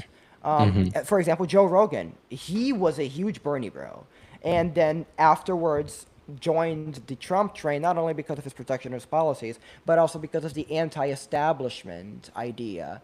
Well, I don't think Ron DeSantis can play the I'm anti-establishment figure as well as Donald Trump did. Because if we compare both histories, Donald Trump, he has been in 3 races so far, sure, I'll grant that. But he has zero political track record before the presidential races. Ron DeSantis was a representative for Florida's 6th congressional district, then became governor, and a big criticism against him in 2024 was that he was being portrayed as the establishment figure as shown by the groups that were endorsing him. Now, I don't really think that's necessarily the worst thing possible. Exactly. But that would really hurt him with the Bernie flip voters that voted for Trump in 2016 and now. And another thing, you say, oh, they have shifted majority towards the Democratic, towards Republicans. I don't really think so. I mean, if in 2020, Joe Biden won Erie County. That is True. a huge sect of the manufacturing base in the state of Pennsylvania. They are But in Erie remember County. who Joe Biden was. Joe Biden's from Scranton, rural Scranton, Pennsylvania. Joe Bro is Biden's Michael a Rust Belt Scott. guy. Yeah, he's a Rust Belt guy through and through. Hillary Clinton was a snobby New York elitist, and Kamala Harris is a snobby California elitist. I think that the reason that Erie County, for example, goes for Joe Biden is because he has that reputation of being a blue collar Yeah. Rust Belt guy. I think that I just don't believe that Gavin Newsom of all people is going to outdo Ron DeSantis in that area. I don't think Gavin Newsom can outdo really most of the Republicans unless we decide to run, I don't know, frickin' Mike Lawler, which would be a travesty for the Republican Party. If we run Mike Lawler, I'm running third party as on a presidential campaign. I will purposefully sink Mike Lawler because no, absolutely not will I ever see the Republican Party go in his direction. But nevertheless, I just don't think that Newsom can outdo DeSantis in there. And obviously, like I said, because Biden was from Scranton, Pennsylvania, he was Rust Belt through and through. I think that's why he got it done there. I mean, sure. Point of nuance is like if depends also depends on the environment. I mean, if we have a nationwide scandal against Newsom, then DeSantis can't even win New Jersey if it's bad enough.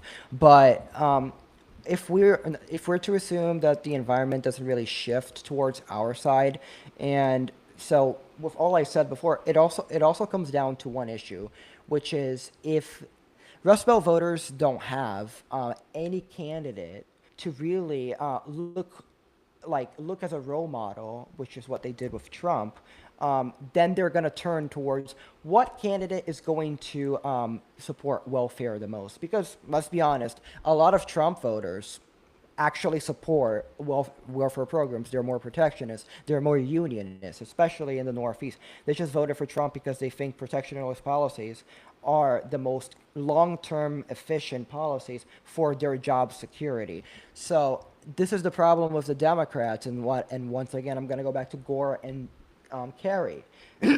They can play the kind welfare giver game much better than any Republican can, which is why they were expected to dominate the Rust Belt for 20 years. I mean, let's be honest. The Rust Belt has a problem with development. Their base is gone. They are collapsing, and I think that a huge problem. Thank you, Bill Clinton. Why they, yeah, exactly, and why they voted for Trump in 2016 was also because, if you remember, Barack Obama.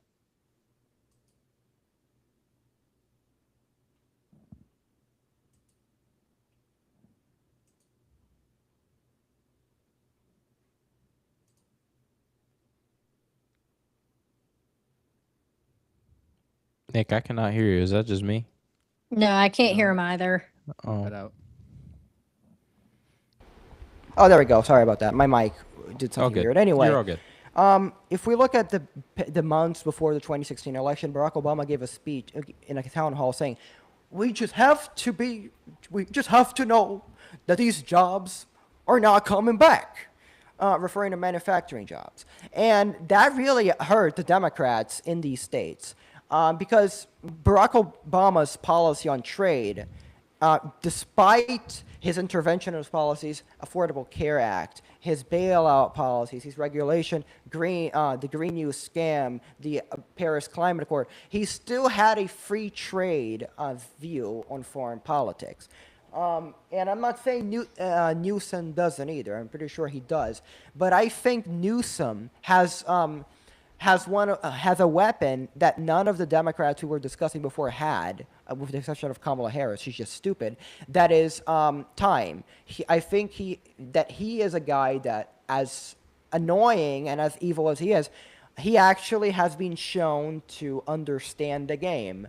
And I think that he would be able to appeal to the finances of poor people and maybe suggest welfare change, maybe suggest more extensive programs, more pro-union legislation, and that would grant him a load of support in key counties like Allegheny County, where Pittsburgh is located, like Erie County, like the east of Michigan, like Kenosha in Wisconsin, like Milwaukee, like Dane County. So I really do believe that in 2020, if the Republicans are to want to hold on to the White House, they should run a candidate that can directly appeal to working class voters in the North. And as much as I love DeSantis, wait to run the Southern Christian moralist in 32 and afterwards. Yeah, I get what you're saying. I just don't think there's going to be a chance for him to run in 32, simply because I really think Vance is probably going to sit this one out. As much as people would love to see Vance as the nominee in 28, I think he's making a political calculation, and I think he thinks there's no way he can win this cycle because the mood's going to be against us.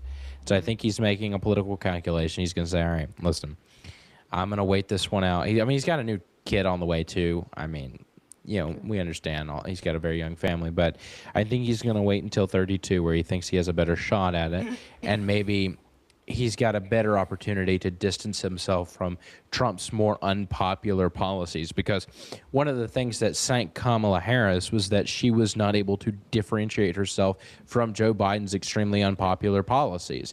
So I think that Vance looks at this and says, you know, I don't really have a good opportunity to distance myself from some of Trump's more unpopular policies in 28, but I might have a better shot and more credibility in doing it in 32 and waiting, you know, a couple years when, you know, now it's safe for me to say, actually, I disagreed with President Trump on the Iran war, for instance.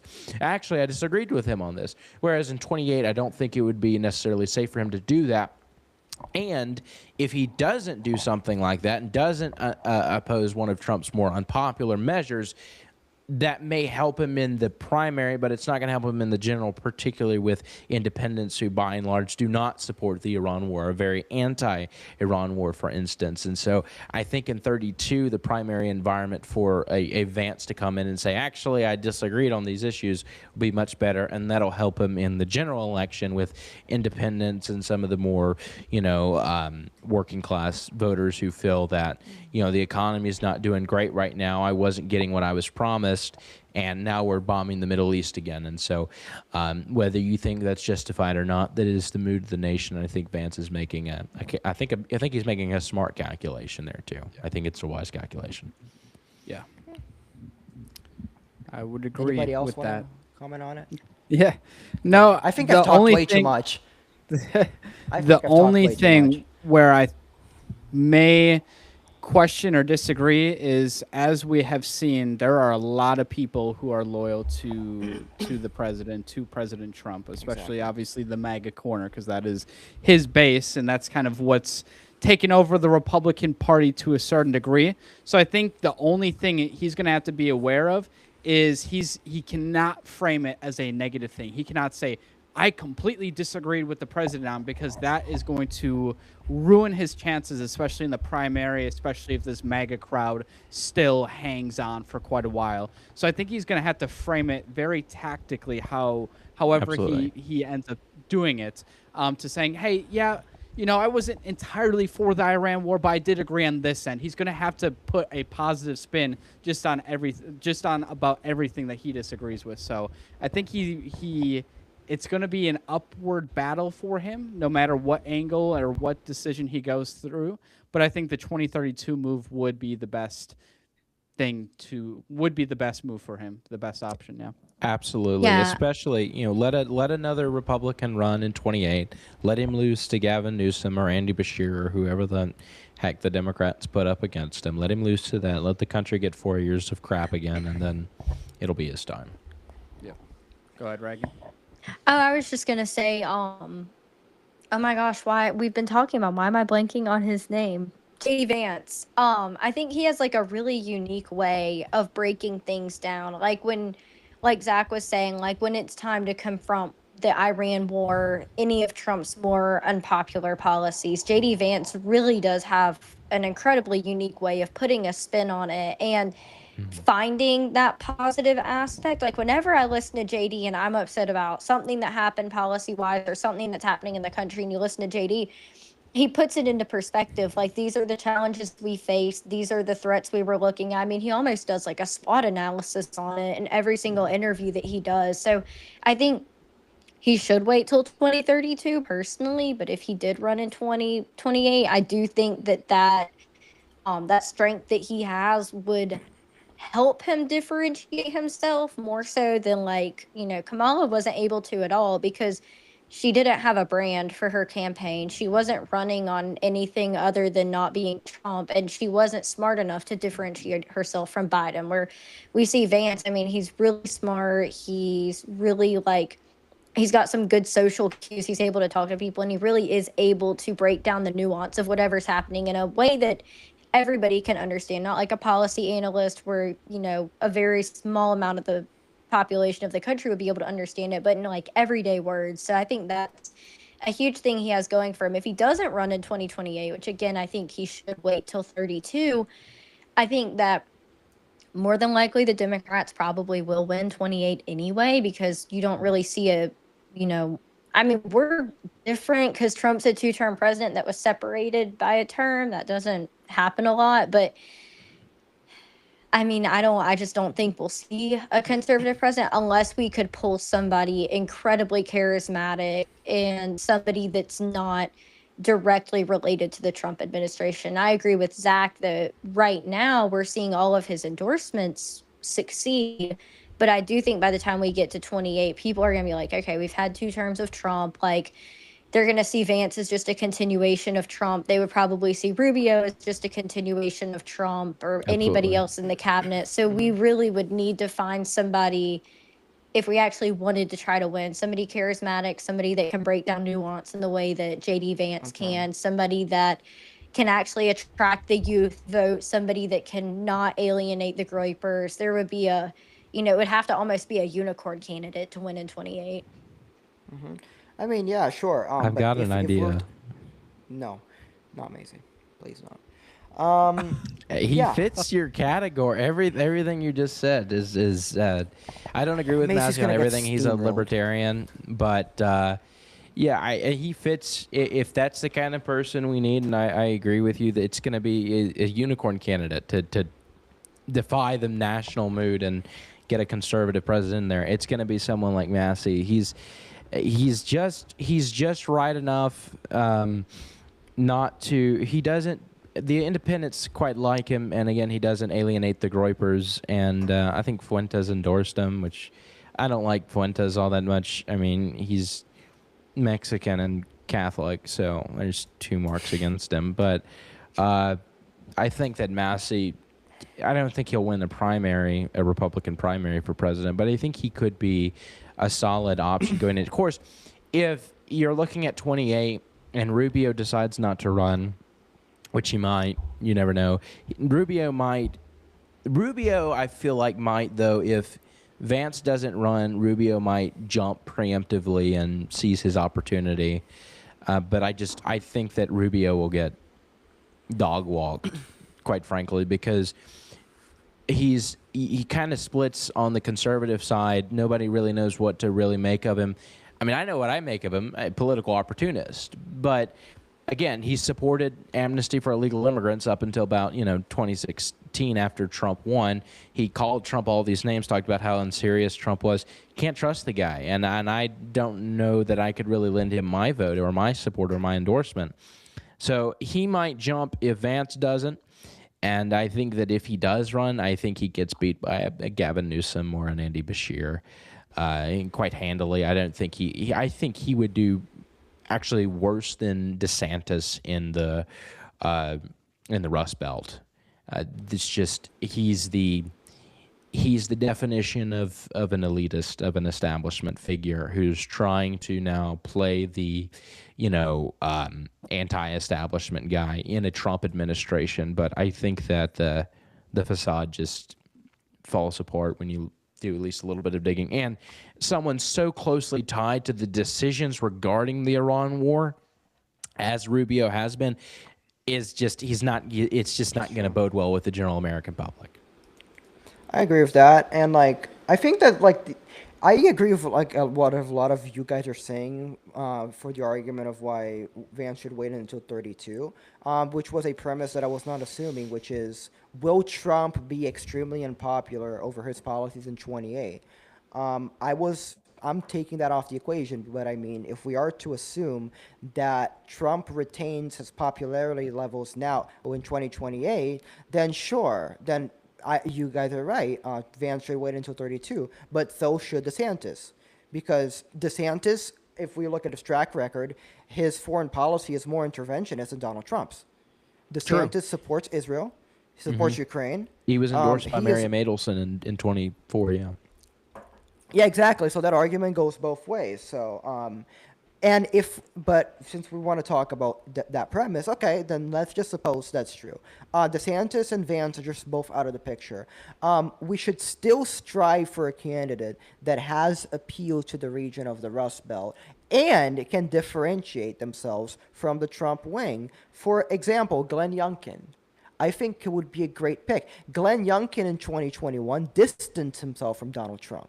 So he would be an ideal candidate for the criteria of not being fully tied to the MAGA agenda. Number two, Glenn Youngkin is from Virginia. Virginia is not really the Rust Belt, but they still have many voters that resonate with the message that Rust Belt voters also have the same, which is this idea that our jobs have been stolen from us. So he would be great. Another good pick, actually not very good pick in my opinion, but for electability, actually, not really. Discard that. I was gonna say Chris Sununu, but I don't think he would be a good president. No, no, no, no, no, no, no, Yeah, no, I was wrong no. for that. No, guys. Maybe somebody actually, from Ohio. we should go with Chris Christie. It's time. No. It's time for the Christissance. Chris Christie isn't capable of running. We all know this. So he's gonna roll for the presidency. Okay, Chris Christie's gonna roll for president, and it's time for the Christissance. We put it off too long. It's become inevitable. Chris Christie, 2028. Zach, I don't think Brian Kemp would be a good candidate either. Honestly, I love the guy, but I don't think he would. No. We are not doing Brian Kemp either. Yeah. You might as well nominate Liz Cheney for the office of President of the United States. No. But I mean- We're not going to be doing that. I agree, but but a good candidate that I would argue could possibly be Dave McCormick. He would be very electable. He's from I could Pennsylvania. see that. Yeah, he would. And besides, Trump has a history of attacking him. So if the point of the matter is we need somebody who's electable but also able to distance themselves from the Trump agenda, I think Dave McCormick fits both of those criteria. Isaiah, we're not nominating Thomas Massey. He is going to lose spectacularly if he gets I know, nominated. but like, I know you fits love your- the guy. Well, I have to say though, with the No. Thomas Massey, I'm not a fan of Thomas Massey personally. He's not my favorite, but I do think Isaiah makes a good point that if Massey could clinch the Republican primary, and we came down to somebody that's more moderate like Thomas Massey that may not follow GOP, votes hardly ever, to be honest. But then you had a Gavin Newsom on the other side. I think you could win a lot more people, and Massey could do a lot less damage to the country than running a fully and completely unelectable Republican, letting somebody like Newsom take over, or if they wanted to, God forbid, run James Tallarico or somebody like that. Like, Massey would be, not to compare him to JFK, but he would be that moderate level, like back in the day, moderate Republican, moderate Democrat, however you want to look at it, that could probably clinch both sides and do a lot less damage than if a crazy Democrat won. All right. Well, I'm and gonna like make you one look final at. point. Okay, Here, go ahead. just let me make my final point because then I have to head out of here.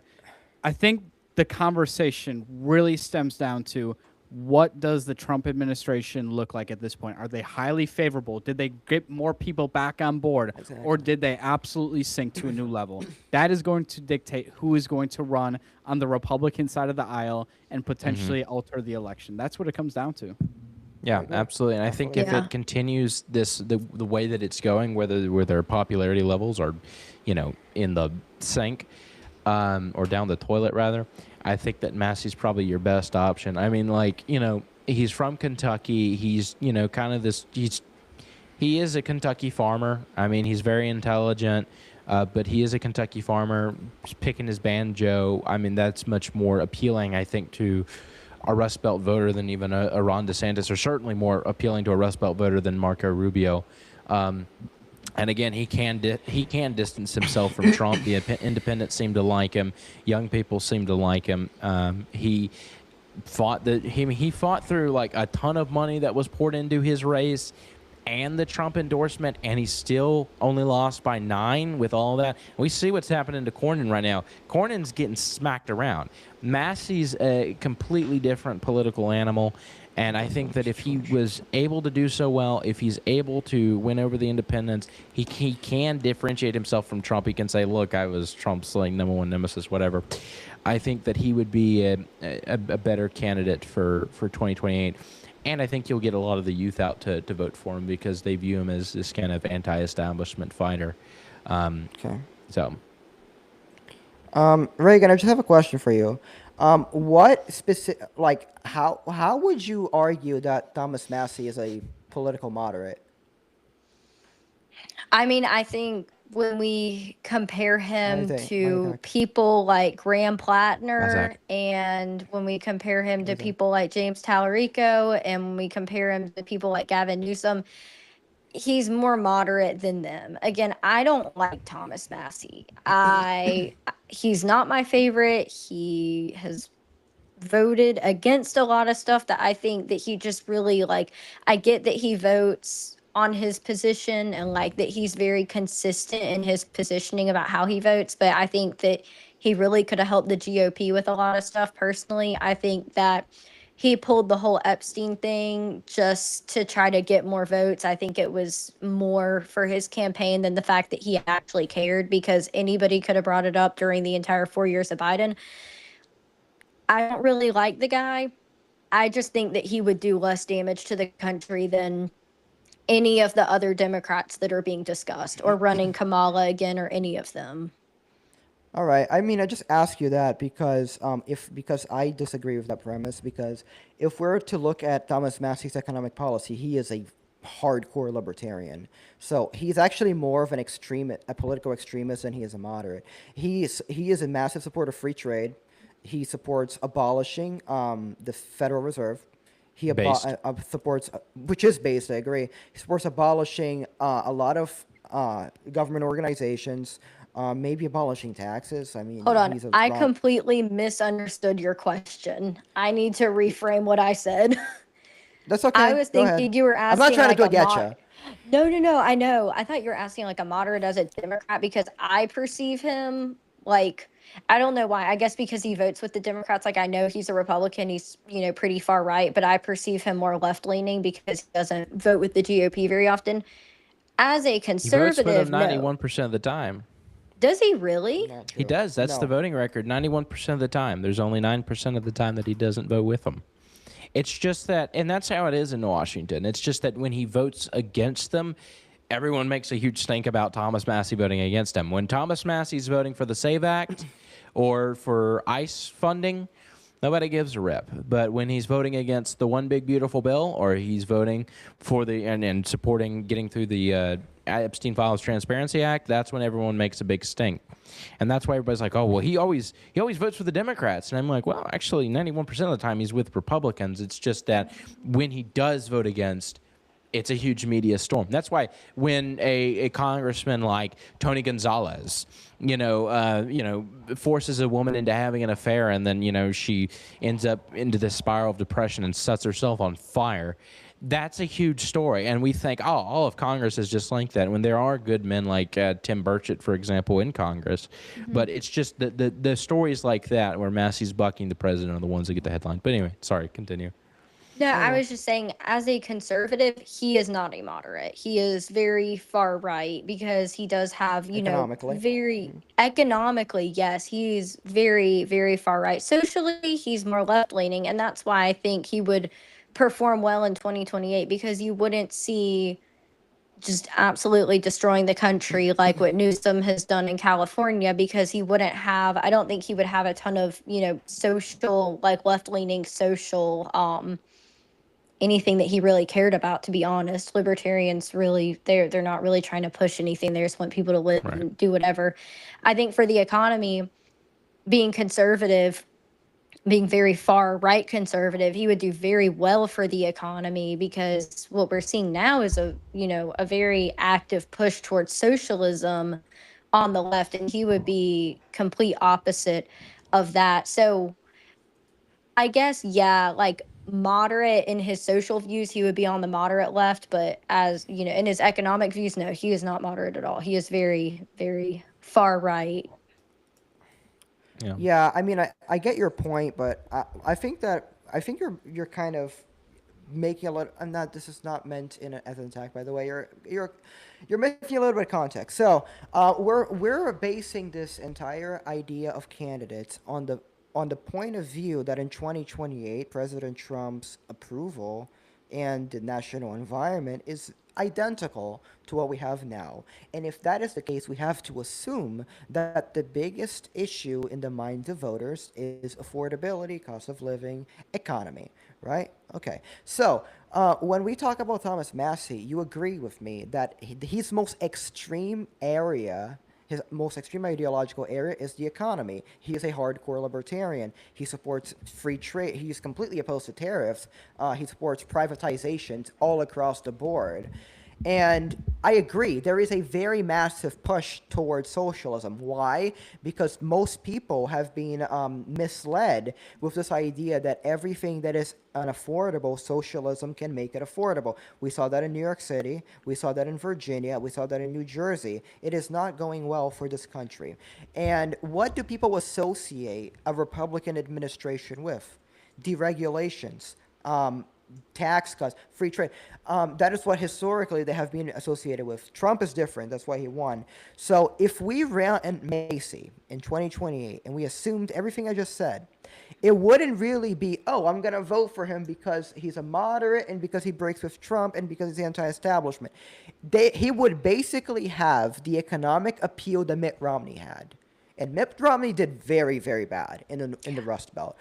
Thomas Massey would lose Pennsylvania, Wisconsin, and Michigan due to his own economic policy. I'm sorry, I just disagree with you on that. I don't think that the voters in 2028, if the economy is still crap, because it is probably going to be, if the economy is still crap, I don't think the voters in 2028 are going to be thinking, oh, well, Massey supports all this crazy stuff, and like, I don't like that. No, the voters aren't, I don't think, necessarily worried on specifics regarding deregulation, free trade, this and that. I don't think they're worried about specifics in this election. They're worried about, how am I going to be able to afford my grocery bill, next? How am I going to be able to afford rent? You got over 50% of Gen Z that's working 2 to 3 jobs just to make rent, on their apartments.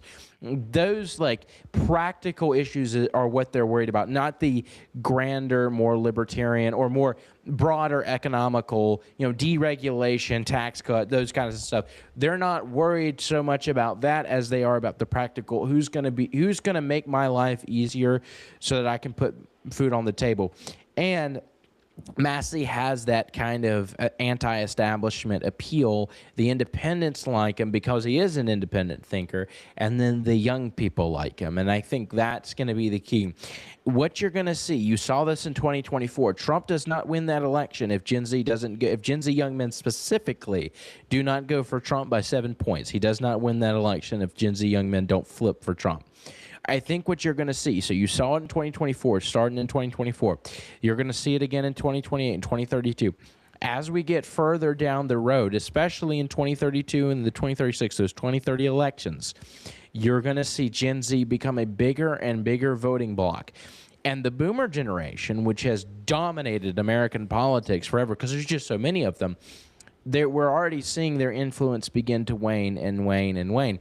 They were able to tip the election in Kentucky for Ed Gallerin. That is true. They were able to tip that election. But their weakness as a voting bloc, because they voted almost, completely majority for Ed Gallerin, their weakness as a voting bloc is beginning to show in that Massey came within 9 points of overcoming all that was thrown against him. I think what you're going to see is Massey has this appeal to the youth that a lot of people don't have. And as the youth become a bigger and bigger voting bloc, and as the boomers begin to age out and sadly pass away, their power as a voting bloc begins to wane and wane and wane. I think that, especially in 2028, Gen Z is going to be an even bigger force electorally, and the boomers are going to be even lesser of a force electorally. They'll still be a force. But I think that a guy like Massey would be able to get young people out to vote in a way that Ron DeSantis wouldn't, or Marco Rubio wouldn't be able to get. It's Marco Rubio especially is not going to get any young people out to vote. And nobody's really excited to go vote for Marco Rubio for president of the United States. But nobody's really excited to vote for Gavin Newsom. Young people have to be motivated to go out and vote. They were motivated to go vote for Thomas Massey, and he has much larger support nationally, even than just in his district. So I think that they'd be motivated to go out and vote for Thomas Massey, and I think you can stop Gavin Newsom dead in his tracks in 2028. Now, that doesn't allow Vance to run in 32 if Massey does win, but I just think that's a possibility. And I think going Reagan, you off your want to say? point about Gen Z is we also have to look that in 2028 we're going to be having our first subset of Gen Alpha voting too. They're about to Absolutely. become 18. So I mean, even if we keep everything the same, and again, I want to preface this with Thomas Massey is not my guy. He is not my favorite. He is not who I would really like want to be president, but I would choose him over Gavin Newsom.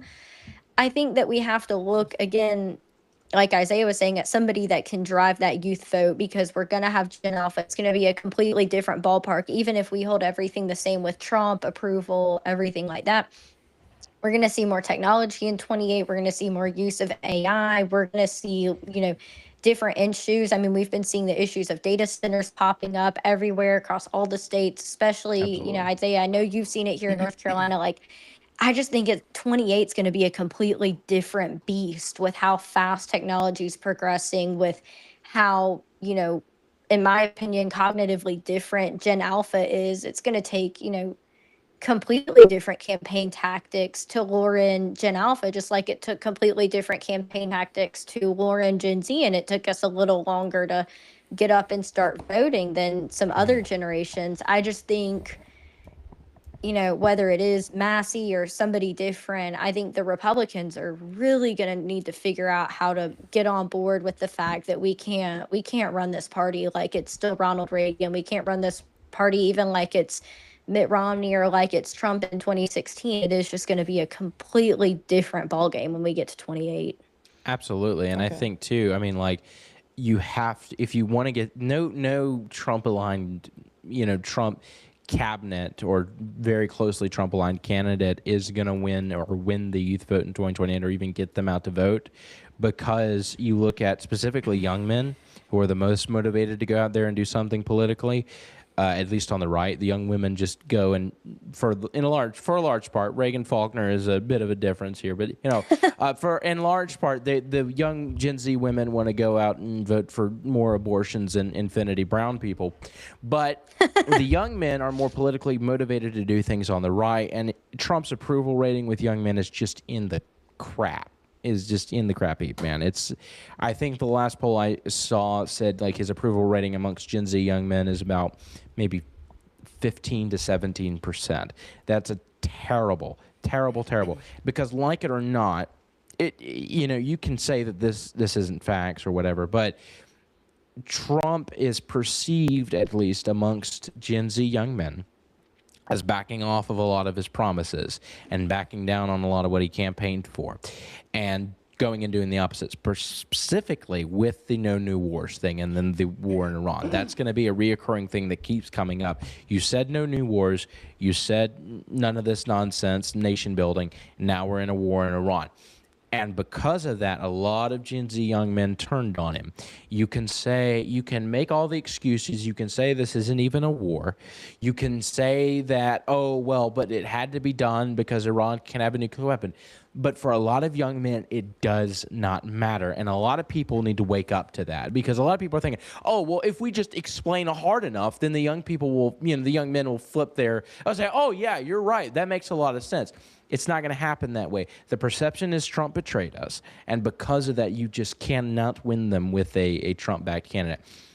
Vance may be able to win young men, probably would in 2032 by coming out and being like, oh, yeah, guys, the Iran war thing, I didn't like that.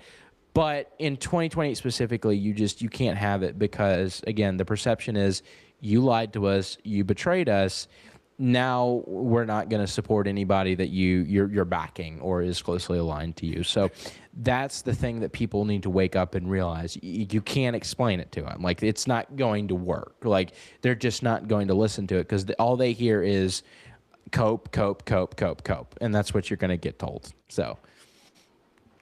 I mean, yeah, that's a very valid point. I mean, if by the premise that Trump still has a very negative approval rating, then in 2020, I agree, we should not run a candidate that is completely word by word what Trump proposed in 2024. But you touched on some pretty interesting things. So number one, youth turnout. I completely agree with you that politicians should start paying attention to youth voters more, because of course they are the future of our electorate, and boomers unfortunately are dying. But at the same time, a very huge blunder that I see in a lot of these more alternative factions of the right in the United States these days is placing an overemphasis on Gen Z turnout, because Gen Z turns out at a much, much lower rate than older voters. As a matter of fact, I was just reading a study here that shows that Gen Z voters and millennials turn out between 27 to 21% in every election, while those voters who are at least 44 years old last year in November, not last year, November 2024, had a turnout rate of around 72%. So it's a factor of over 3. So this idea, and you can see that in the campaign of James Fishback in Florida, of placing an overemphasis in social media campaigning that is only going to affect Gen Z and younger voters, is going to cost him bigly in August. Why? Because the turnout to win elections is still heavily dependent on older voters. And that is, I think, a mistake that Thomas Massie did, trying to appeal to the younger, non-establishment voters while forsaking the older, more traditional, old guard conservative voters. Number 2, Reagan, you touched on a very important thing, which is data centers. Yes, I agree that this is going to be a very, very important issue in the oncoming elections, especially in states that have rural workers and non-technological sectors. For example, Erie County. Even in Florida, if we look at South Florida, DeSoto County, all these, Monroe County. Unfortunately, that's going to be a huge stone on the shoe of Thomas Massie. Why? Because Thomas Massie has said that he opposes zoning restrictions for the construction of data centers.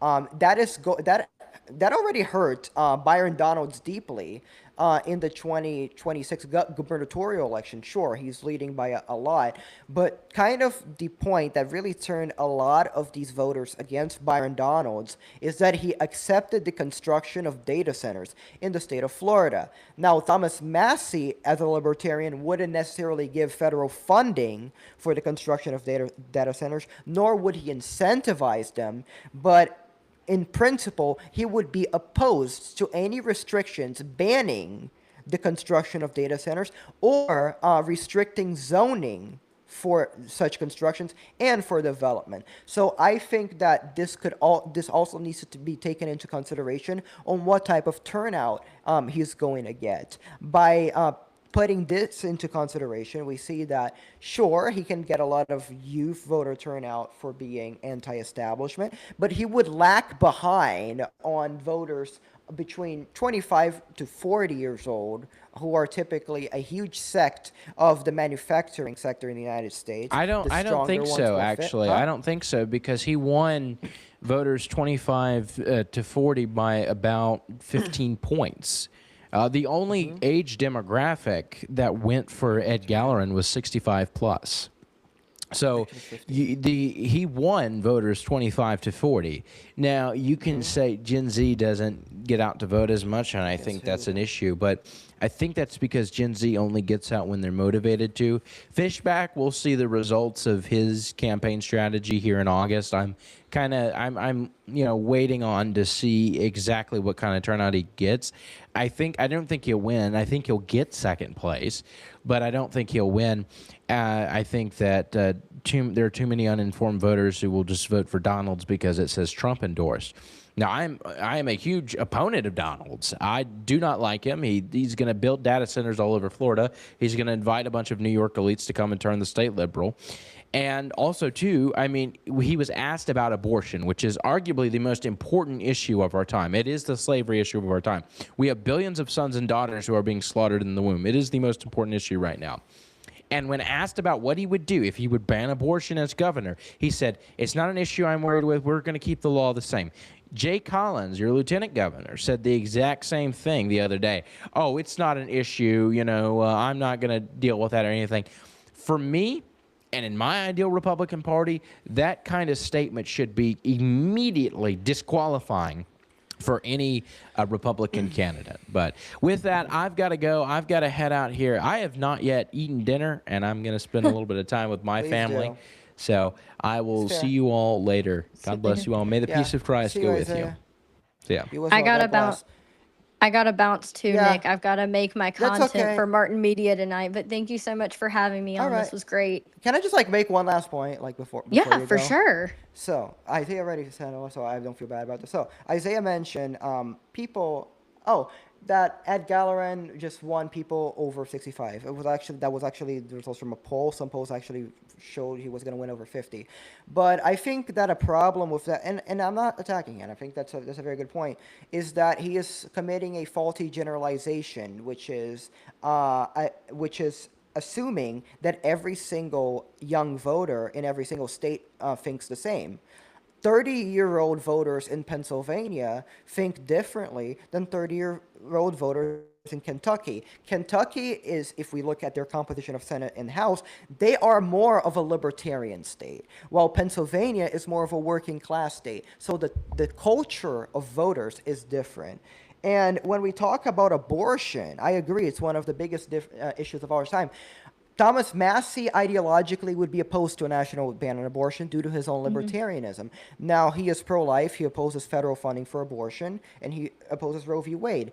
But if we continue down, if we're arguing from trends, then I can also argue that the trends for younger voters in 2028 are going to be a candidate that is staunchly pro-life, and by the policies of Students for Life, which you probably know, supports a national abortion ban. Thomas Mason would not be that candidate. So in conclusion, I agree that, like, ideally I would want J.D. Vance, but if we are to assume Yeah, same. that Trump's popularity is going to be the same now in 2028 as it is now, then neither Ron DeSantis, neither Thomas Massey would be good electable candidates due to their either Ron DeSantis's fail to appeal to Rust Belt voters, or Thomas Massey's economic libertarianism, which would alienate a huge sect of working class voters. And that's it.